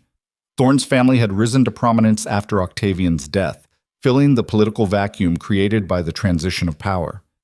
Thorn had no direct exposure to the Vane conspiracy, but Thorn had spent his career building relationships with the houses that did. The question was whether Thorn's institutional loyalty outweighed his institutional self-preservation. Whether a man who had dedicated his life to the legal architecture of Valedorn's power structure would allow that architecture to be revealed as fraudulent. "Thorn is the fulcrum," Caedric said. "Thorn is the only person on that panel who can order the original records opened. And he is also the only person on that panel who might survive the political fallout if the records confirm your testimony. Maven and Drystan are trapped. If the original records support your claims, they are finished. If the records are destroyed or suppressed, they survive. Thorn occupies the middle ground. He can go either way." "Has anyone spoken to him?" "Everyone has spoken to him. The coalition spent the last 4 hours in his chambers. The Crown's envoy visited at 7. 2 military commanders requested audiences. Thorn is the most sought-after man in Valedorn tonight, and he has granted no interviews, issued no statements, and made no commitments to any faction. He is waiting. He is calculating, the same way you calculate, the same way your father calculated, the same way every man who has ever held institutional power in this kingdom calculates. He is measuring the weight of competing survival scenarios and trying to determine which one leaves him standing when the dust settles." Caedric stood. The bench scraped against stone. His legs had stiffened from sitting, and the first few steps sent pins of discomfort through his calves. He crossed to the high window and looked up through it at the narrow strip of darkening sky visible above Parliament's walls. Somewhere out there, 12,000 people were standing in streets built by his family's money, funded by his family's taxation, paved over the political graves of people his family had silenced, and they were shouting a dead woman's name, Ilara. The name carried through the window glass like something physical, like a vibration that moved through stone and iron and found the bones of the man standing beneath it. He had spent 20 years making sure that name was never spoken with anything other than contempt. He had built speeches around the narrative of her betrayal. He had used her execution as a foundational proof of Valemont justice. He had turned her into a cautionary tale told to children about the cost of opposing established power. And now her name was being chanted by thousands of voices in the streets of a city that had been taught to hate her, and the sound was simultaneously the most beautiful and the most devastating thing he had ever heard. Beautiful because it meant the lie had failed. Devastating because it had taken 20 years and his complete destruction to make it fail. "I need to see Thorn," Caedric said. "You are a prisoner awaiting judgment. You cannot request audiences." "I am not requesting, I am requiring." "On what authority?" Caedric turned from the window. In the dim light of the holding chamber, his face held an expression Seraphine had never seen before. Not the calculated authority of a duke. Not the raw vulnerability of a man confronting his father's crimes. Something between those positions. Something that combined the strategic clarity of the ruler he had been trained to be with the emotional honesty of the man he was trying to become. A man who had nothing left to leverage except the truth. "On the authority of a man who knows where everybody is buried in this kingdom," he said, "not because I dug the graves, because I inherited the cemetery." Seraphine studied him for a long time in the dim light. Then she walked to the iron door and knocked 3 times. Chancellor Aldrich Thorn arrived in the holding chamber at midnight. He came alone. No advisors, no legal counsel, no witnesses. Just a 63-year-old man in formal robes who had spent his career believing that institutional authority was the only structure capable of preventing human beings from destroying each other, and who was now standing in a room with the living evidence that institutional authority had been doing the destroying all along. Thorn looked tired, not the performative tiredness of a political figure, signaling the burden of responsibility. Real tiredness.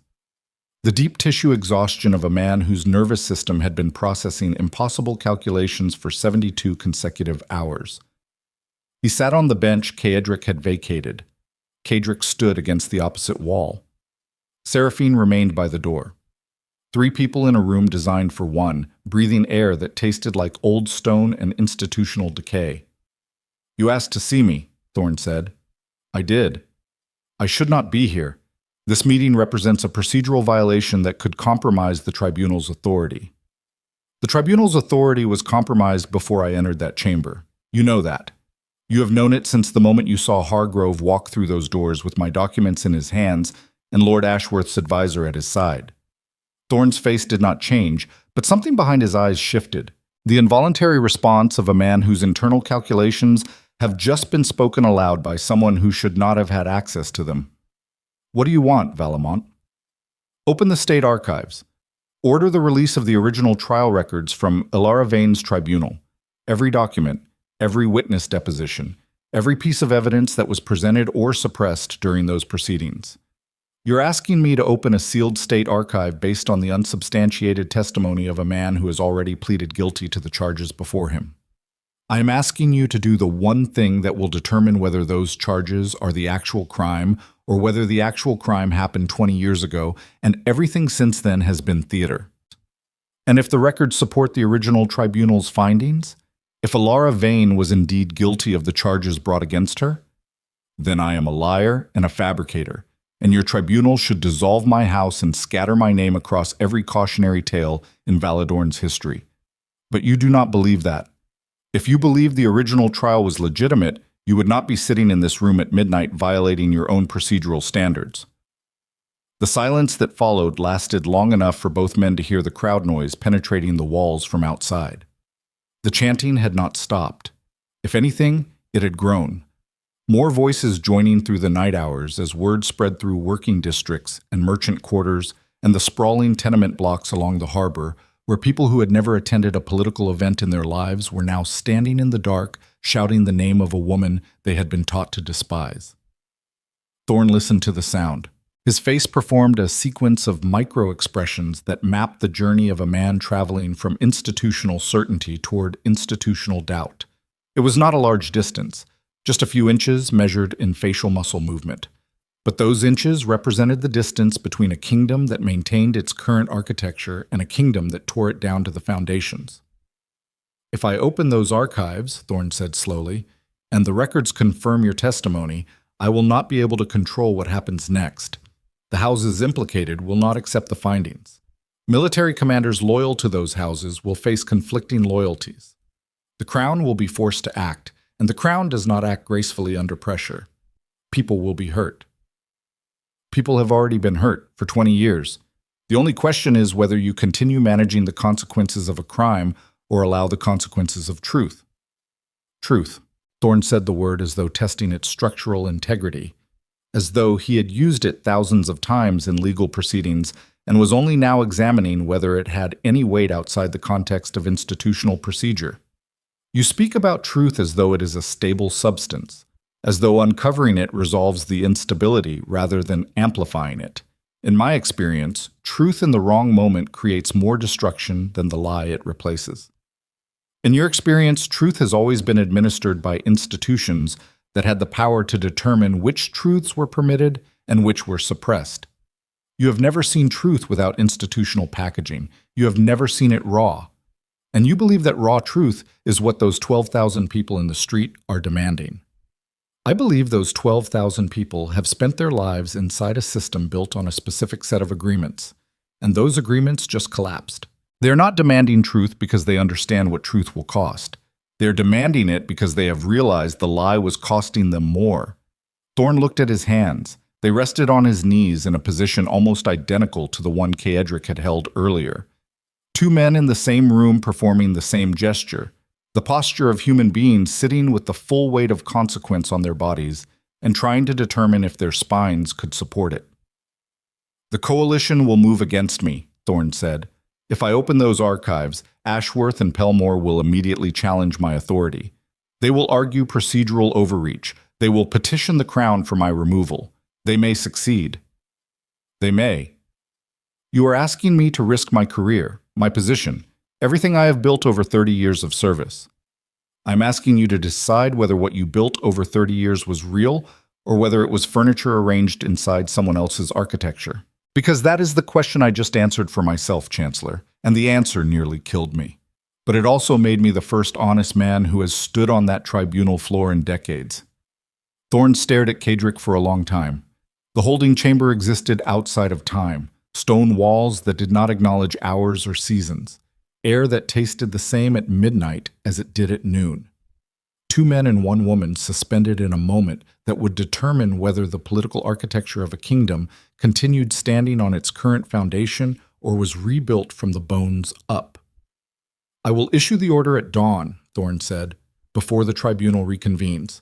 The archive staff will need 4 hours to retrieve and catalog the relevant records. The tribunal session will be delayed until midday.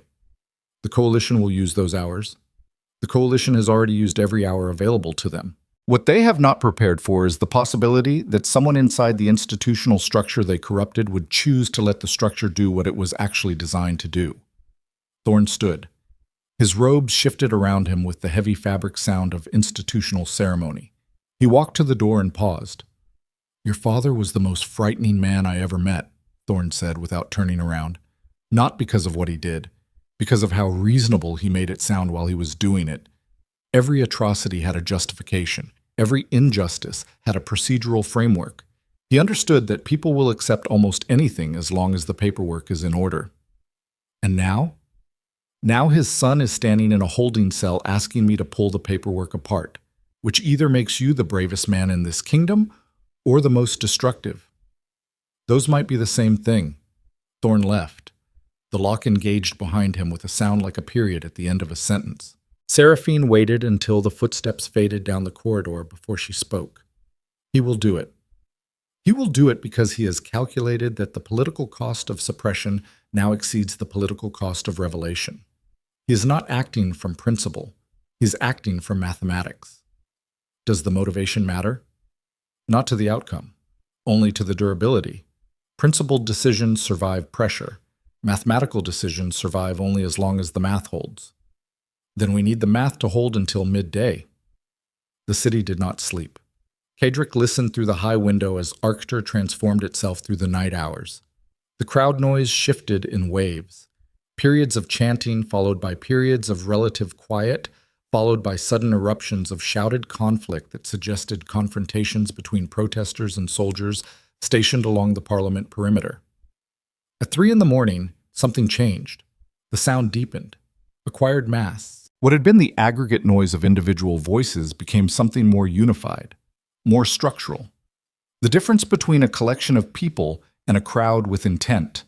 At 4, the first fires became visible through the window, not the glow of torches, the broader, more organic orange of buildings burning. Reflected against low clouds, the light turned the sky above Arctur into something that looked like the ceiling of a furnace.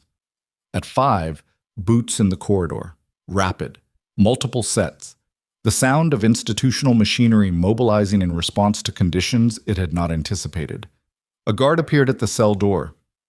"Your Grace, the garrison has been deployed. Chancellor Thorn has requested that all tribunal participants be relocated to the inner chambers for security." Relocated or confined? The guard's hesitation answered the question more precisely than his words did. "Secured, Your Grace."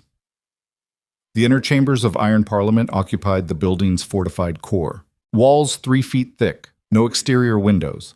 Ventilation through engineered stone channels that admitted air, but not sound and not fire. a room designed for the specific purpose of keeping institutional authority alive while the world outside attempted to kill it. The tribunal panel was already assembled when Caedric was escorted in. Chancellor Thorn sat at the head of the table. His face had acquired additional years during the night. Lord Maven sat rigid in his chair with the controlled posture of a man holding himself together through skeletal discipline alone. Lord Drysten had abandoned composure entirely. His collar was loose. His eyes tracked movements around the room with the rapid, unfocused pattern of prey awareness. Hargrove was nowhere visible. "Where's my former advisor?" Caedric asked. "Hargrove departed the parliamentary compound approximately 2 hours ago," Thorn said. "His current location is unknown. He served his function and was discarded. Weapons do not require storage after detonation." Lord Dristan stood. His chair hit the wall behind him. "Chancellor, I formally object to the continued presence of this man in these proceedings. The situation outside has deteriorated beyond the tribunal's capacity to manage. We should render judgment immediately, dissolve House Valemont, and issue a statement that restores public confidence in—" "Public confidence," Caedric said quietly, "cannot be restored by the same institutions that destroyed it." "You destroyed it? Your confession, your accusations, your theatrical performance on the tribunal floor?" "I told the truth. If the truth destroyed public confidence, then public confidence was already standing on a lie." "Enough!" Thorn's voice carried the compressed force of a man who had been calculating all night and had arrived at a number he did not enjoy but could not dispute. "I have issued an order for the release of the original trial records from the Alara Vane proceedings. Archive staff are cataloging the materials as we speak. The records will be available for tribunal review at midday." The room detonated. Not physically, politically. Lord Maven surged from his seat. Lord Dristan began speaking in a voice that climbed register with every sentence. 2 additional judges attempted to speak simultaneously. The inner chamber of Iron Parliament, designed to withstand siege, could not withstand the explosive force of institutional self-preservation, meeting institutional accountability in a confined space. "You cannot open sealed archives without full panel consensus. Chancellor, this is a direct violation of procedural authority. The archive order requires majority approval, and I guarantee you do not have—" "Gentlemen," Thorn did not raise his voice. He lowered it, which cut through the noise the way a blade cuts through fabric. Downward, clean, final. "I am exercising emergency archival authority under Section 14 of the Parliamentary Charter, the same section that was used, incidentally, to seal those records in the first place. If the section was valid for suppression, it is valid for disclosure. The order stands." Something cracked in the room, not a physical sound. Something architectural. The invisible structure that had held these men together inside a shared system of assumptions and mutual protection and coordinated silence. That structure had been bearing weight for 20 years. Thorn's order removed its central support beam. Lord Maven turned to Caedric. His face held an expression that had traveled past anger, past calculation, past political maneuvering, and arrived at something fundamental. The raw survival response of a man who has just realized that the building he is standing in is going to collapse, and the only remaining question is whether he can reach the door before the ceiling comes down. "You have destroyed this kingdom," Maven said. "No," Caedric answered. "I have told this kingdom what it was built on. What the kingdom does with that information is no longer my decision." Outside the fortified walls, the sound of Arctur tearing itself apart penetrated even the engineered silence of the inner chambers. 12,000 had become 40,000. The archive building on the eastern edge of the parliamentary compound was surrounded by a crowd so dense that the military cordon had pulled back to avoid direct confrontation. People were not demanding access to the building. They were protecting it. Standing shoulder to shoulder around a structure most of them had never entered, guarding documents most of them had never read, because they understood with the bone-deep clarity of a population that has suddenly recognized its own history as a crime scene. That the truth was inside those walls, and the men who wanted to destroy it were inside these walls, and the only barrier between suppression and revelation was the physical presence of human bodies willing to stand in the gap.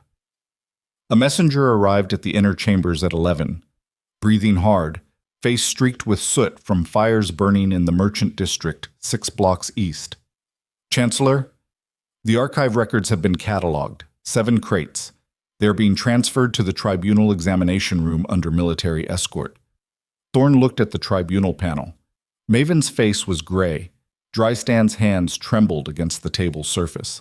The remaining judges sat in the paralyzed silence of men who had spent their careers believing they were the mechanism of justice, and were now discovering they were the mechanism of concealment.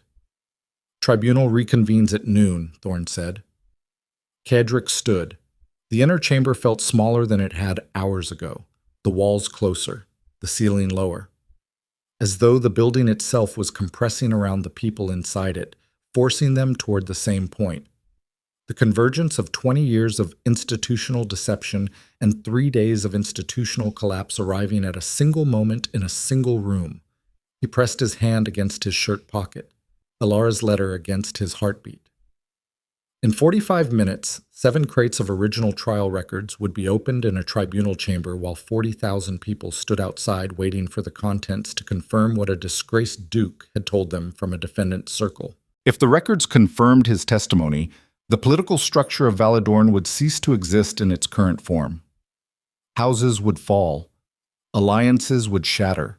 Military loyalties would fracture along lines that had been invisible until 3 days ago. If the records had been altered or destroyed before Thorn's order reached the archive, the coalition would survive and Caedric would be erased from history as a madman who tried to burn a kingdom because a dead woman's letter made him sentimental. Everything depended on what was inside those crates. Everything depended on whether his father, a man who had engineered the perfect crime, had been arrogant enough to preserve the evidence of it. The doors to the tribunal chamber opened, and Caedric Valemont walked toward the last 45 minutes of the only empire he had ever known. The 7 crates sat on the tribunal floor like coffins arranged for a mass burial. Wooden, iron-hinged, sealed with parliamentary wax stamps that had remained unbroken for 20 years. Each one bore a catalog number written in the careful hand of an archivist who had filed these materials 2 decades ago and likely never expected a living person to request them again.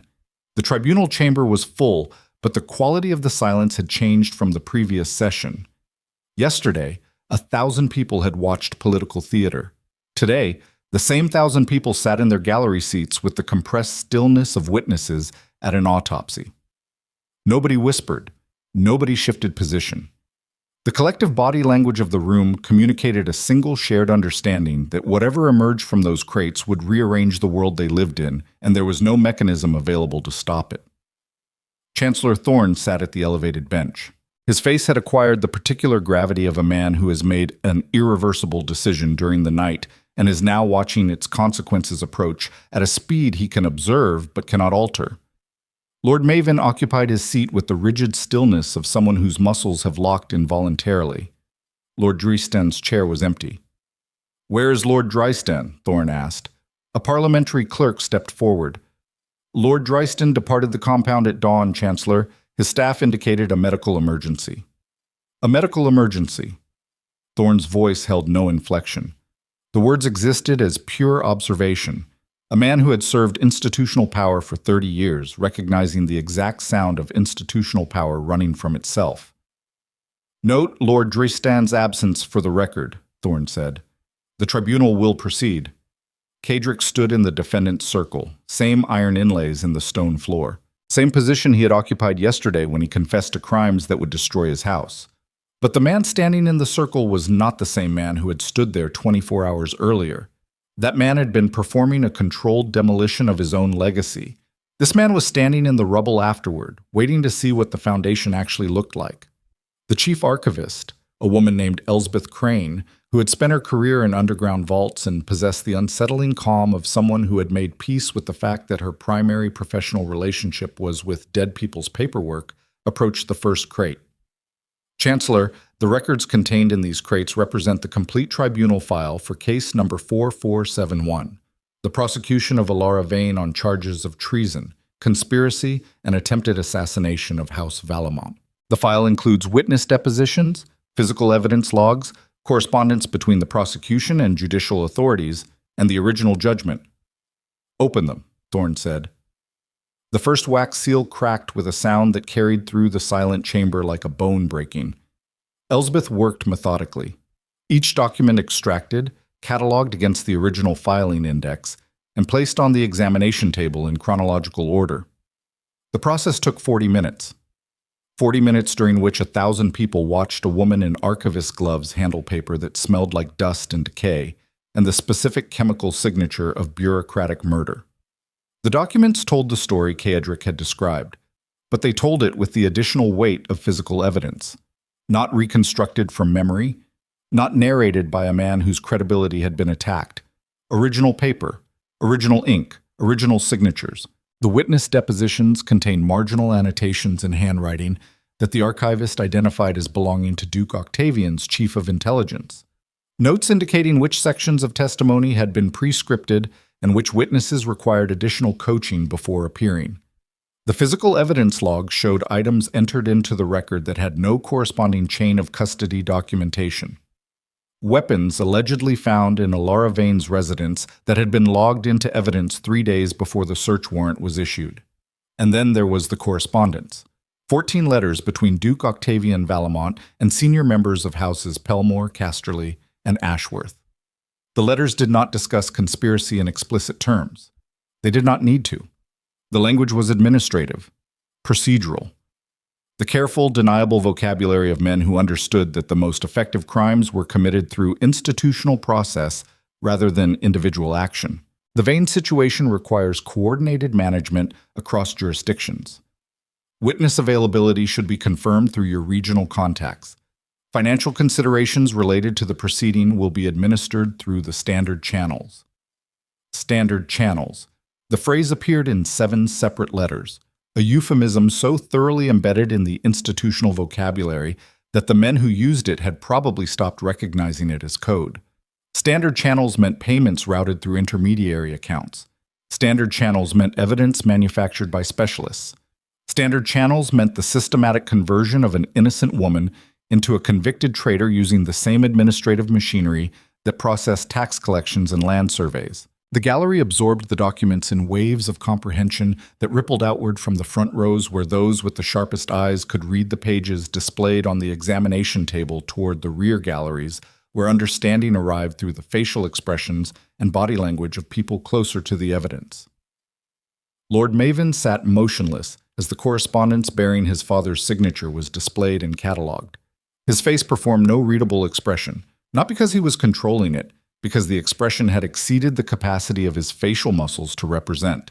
When a human being encounters the physical documentation of a crime they have spent their entire adult life benefiting from, the face does not perform shock or guilt or fear. It performs nothing. It enters a state of muscular suspension that resembles calm from a distance, but is actually the physiological equivalent of a system crash. Too much data for the hardware to process.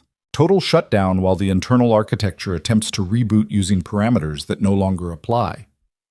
Thorn read every document, systematically, without commentary, without the theatrical pauses that lesser political figures would have deployed for dramatic effect. He read the way a structural engineer reads damage reports, not looking for narrative, looking for load-bearing failures, looking for the specific points where the architecture of institutional process had been deliberately compromised to produce a predetermined outcome. When he finished, the chamber had been silent for over an hour. Thorn looked up from the final document. "Duke Valemont," he said. Caedric met his eyes from the defendant's circle. "The records before this tribunal confirm, in substantial and independently verifiable detail, the account you provided in your testimony yesterday. The prosecution of Alara Vane was constructed through fabricated evidence, coerced testimony, and coordinated action between multiple parties, including the then-reigning Duke and representatives of several noble houses." The words fell into the chamber like stones into deep water, each one creating ripples that spread outward and interfered with the ripples of the words that preceded it until the entire surface was in motion. This tribunal finds that the original conviction of Alara Vane was fraudulent and is hereby vacated. Something moved through the gallery. Not sound, not movement. Something more fundamental. The collective neurological response of 1,000 human beings simultaneously processing the official invalidation of a truth they had carried their entire lives. The traitor was not a traitor. The execution was not justice. The story they had been told about their own kingdom was not the story that actually happened. Caedric heard the words and felt them enter his body through a channel that bypassed his ears and arrived somewhere deeper. Somewhere in the musculature of his chest, where he had carried the weight of complicit silence for 20 years. The weight did not lift. That was not how these things worked. The weight remained, but its nature changed. It was no longer the weight of a lie held in place by constant effort. It was the weight of a truth finally acknowledged, and truth weighs differently than deception. Heavier in some ways, lighter in others, more permanent in all ways. She was innocent. He had always known. But knowing privately and hearing it declared publicly in the same institutional chamber where she had been condemned were such different experiences that they might as well have occurred in different bodies. Thorn continued. Regarding the charges against Duke Caedric Valemont, the tribunal recognizes that the Duke's confession of complicity was made voluntarily and in full knowledge of its consequences. The tribunal further recognizes that the Duke's testimony, now corroborated by the original trial records, constitutes the sole reason this injustice has been brought to light. Thorn paused. The weight of the next sentence was visible on his face before he spoke it. This does not absolve the Duke of his participation in 2 decades of institutional deception. Knowledge of a crime, even inherited knowledge, carries obligation. The failure to act on that obligation caused ongoing harm to the historical record, to the memory of Alara Vane, and to every citizen of Valedorn who was denied the truth about the foundations of their governing institutions. Caedric nodded once, not in agreement or disagreement, in recognition. The nod of a man who had already prosecuted himself more thoroughly than any tribunal was capable of doing and was now watching the institutional version of that prosecution arrive at conclusions he had reached days ago in an underground archive surrounded by his father's paperwork. The tribunal orders the following. House Valemont's territorial holdings acquired during or enabled by the Octavian administration will be subject to independent review. Military command authority currently held by Duke Valemont is suspended pending the outcome of that review. Formal investigations will be initiated into the involvement of houses Pelmore, Casterly, and Ashworth in the Vane conspiracy. And the original conviction of Alara Vane will be publicly reversed through every institutional channel available, including educational records, historical archives, and official state communications. Thorn looked at Caedric one final time. Duke Valemont, you came before this tribunal voluntarily. You confessed to crimes that no one compelled you to acknowledge. You provided testimony that, at enormous personal cost, led to the correction of a foundational injustice. This tribunal cannot ignore the crimes, but it can recognize the courage. History will determine which weighs more. Caedric stood in the iron circle and absorbed the verdict, not with relief, not with satisfaction, with the particular stillness of a man who has been carrying something for so long that the act of setting it down requires a complete recalibration of muscular memory. His body did not know how to stand without the weight. His shoulders did not know their correct position in the absence of the tension that had been holding them for 20 years. He felt strange, unbalanced, like a building whose load has been suddenly redistributed and is not yet certain which walls are structural and which are decorative. The gallery erupted when the doors were opened and the verdict carried into the streets, not into celebration, into something more complex and less comfortable, the sound of a population processing the discovery that their institutional foundations had been fraudulent. Relief and anger and confusion and grief, all compressed into a single aggregate noise that moved through the streets of Arctur like a weather system that would take months to fully dissipate. 3 months later, Blackthorn Castle stood quieter than it had in decades. Half the staff had been released, not terminated. Released. The word mattered because it reflected the nature of the transition. These were not people being discarded by a failing house. They were people being freed from service to an institution that no longer required the same machinery of power that had defined it for generations. Caedric had surrendered 60% of the Valemont territorial holdings during the political restructuring that followed the tribunal. The independent review had determined that the majority of Octavian's acquisitions had been enabled by the same intelligence apparatus that manufactured the case against Alara. Trade agreements built on intimidation, land deals secured through implied threat, military positions maintained through coerced loyalty. The architecture was so thoroughly corrupt that separating legitimate governance from institutional coercion proved impossible for most of the holdings. So Caedric let them go. Not with the dramatic gesture of a man performing sacrifice, with the quiet administrative process of a man signing documents in a study that felt too large for one person, transferring authority over territories he had spent his career defending to provincial administrators who would govern them through methods that did not require anyone to be afraid. Houses Pelmore and Ashworth collapsed entirely under the corruption investigations triggered by the tribunal's findings. Lord Drystan's medical emergency extended into permanent exile when investigators discovered that his departure from the tribunal coincided with the destruction of financial records at his estate. The fire that consumed the records also consumed a significant portion of the Pelmore family archive, which investigators interpreted as either extraordinary coincidence or evidence of consciousness of guilt. The courts chose the latter interpretation. House Casterly survived through a negotiated settlement that required full disclosure and the permanent removal of the Maven family from political authority. Lord Maven retired to a country estate and was not heard from publicly again. Hargrove was found in a Harbor District boarding house 6 weeks after the tribunal, preparing to leave the country under a false name. He was returned to Arctur and prosecuted for theft of state evidence and obstruction of tribunal proceedings.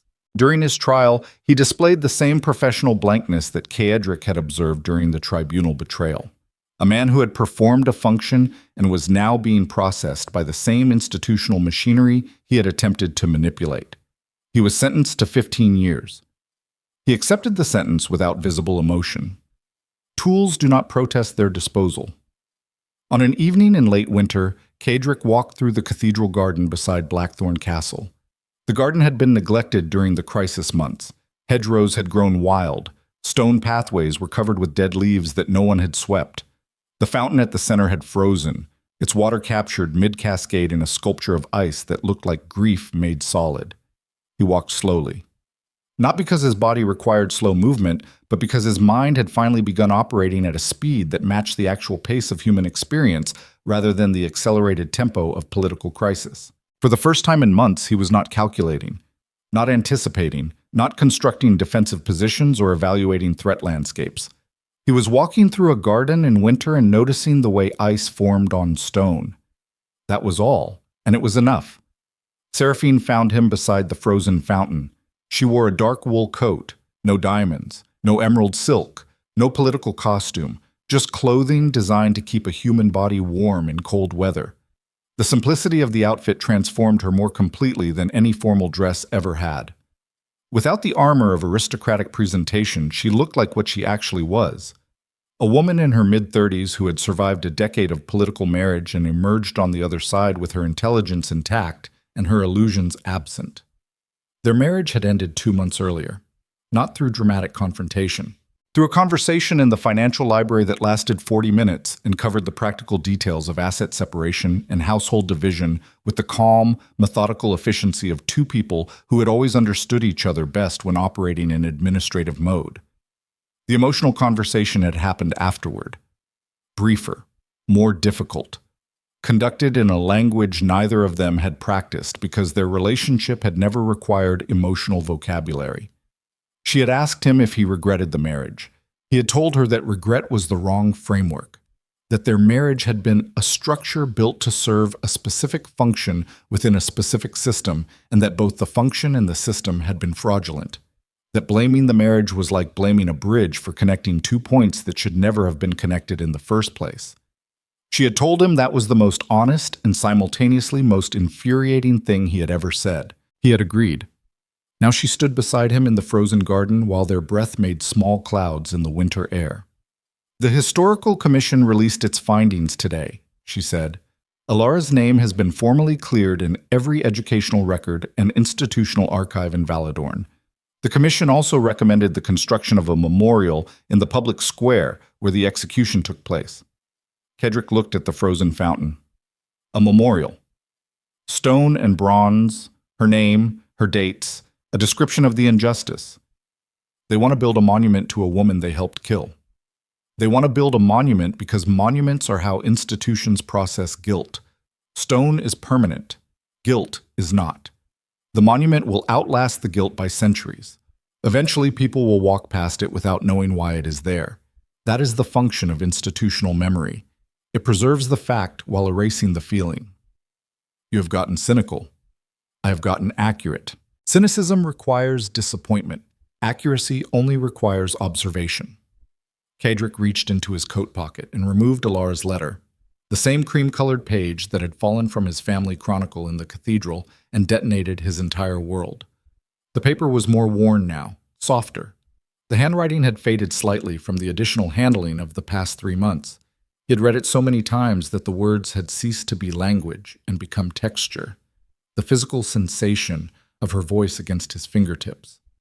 I keep thinking about what she would say, he said. If she could see all of this, the tribunal, the investigations, the restructuring, the memorial they want to build. What do you think she would say? I think she would say it took too long, and she would be right. She would also say you did it. I did not do it for the right reasons. I did it because a letter fell out of a book in public and I had no mechanism left for containing the truth. I did not choose honesty. Honesty was forced on me by an accident of gravity. Seraphine turned to face him directly. Her eyes held the particular clarity of a woman who had spent 3 months reconstructing her own identity from the materials left after a political marriage dissolved and had emerged from that process with fewer illusions and more precision. You are wrong, she said, and I am going to tell you why, and you are going to listen, because I have earned the right to tell you things you do not want to hear. When have you ever not told me things I did not want to hear? I told you what you needed to hear inside the framework of our political partnership. I managed your perceptions the same way you managed mine. That is not honesty. That is collaboration. This is different. I am no longer your wife. I am no longer your political ally. I am a woman standing in a garden telling you something because it is true and for no other reason. The winter air held still between them. No wind, no sound from the castle above. Just 2 people standing in a frozen garden having the conversation they should have had years ago but could not because the architecture of their relationship had no room for it. You kept that letter for 20 years, Seraphine said. Not in a locked vault, not in a buried archive. Inside your personal chronicle. The book you carried to every public ceremony, the book you opened in front of hundreds of people. You kept the most dangerous document in the kingdom in the place where it was most likely to be discovered. That was carelessness. That was not carelessness, and you know it. Caedric Valemont does not do carelessness. You calculated troop movements and trade negotiations and assassination risks with the precision of a mathematical instrument. You do not accidentally place a love letter inside a book you open in public. You placed it there because some part of you wanted it to be found. Some part of you had been waiting 20 years for that letter to fall. Caedric stared at her. The sentence moved through him like something thermal. Not the heat of anger or the warmth of comfort, something more fundamental. The slow, deep warmth of recognition. The sensation of hearing a truth that you have been carrying in your body for decades without having language for it. He had kept the letter where it could be found. Not consciously, not as a plan, but as the persistent, unconscious action of a man whose body understood what his mind refused to acknowledge. That the lie was killing him. That the performance was consuming the performer. That somewhere beneath 20 years of institutional identity, the version of Caedric Valemont who had loved Alara Vane was still alive, and was still, with the patient desperation of a buried thing, pushing toward the surface. The letter had not fallen by accident. The letter had been trying to fall for 20 years. And when it finally did, when gravity and probability and the accumulated weight of 2 decades of suppressed truth finally combined to pull that single page from between the covers of a book held by trembling hands in a crowded cathedral, it was not an accident. It was an escape. She saved me, Caedric said quietly, 20 years after they killed her. She saved me. No, Seraphine said. You saved yourself. You just used her letter to do it. They stood in the frozen garden while the last light of the winter afternoon turned the ice on the fountain to amber and then to shadow. The castle above them was half empty. The empire they had occupied together was restructured beyond recognition. The roles they had performed for 12 years no longer existed, and for the first time, neither of them was performing anything. "What will you do?" Seraphine asked. "I do not know. I have never not known before. I have always had a strategy, a position, a calculated trajectory. Now I have a castle that is too large for one person, and a name that means something different than it did 3 months ago, and absolutely no idea what to do with either." That sounds terrifying. It sounds honest. And I am discovering that honest and terrifying occupy the same territory. Seraphine pulled her coat tighter against the cold. She looked at the castle, then at the garden, then at the man she had been married to for 12 years, and was now meeting for what felt like the first time. "For what it is worth," she said, "I think the version of you that is standing here not knowing what to do is a better man than the version who always knew exactly what to do." "Why?" "Because the man who always knew was performing a script someone else wrote.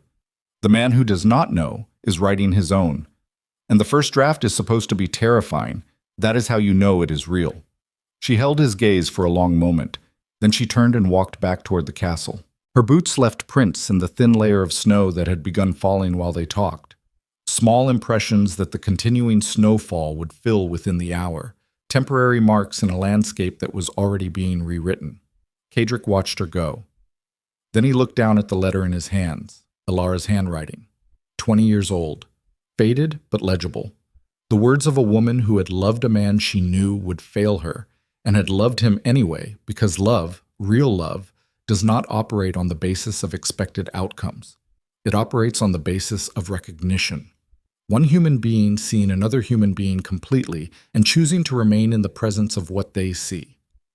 "My dearest Caedric, if they ever force you to hate me, remember that I loved you before the Empire ever did." He read the line one more time.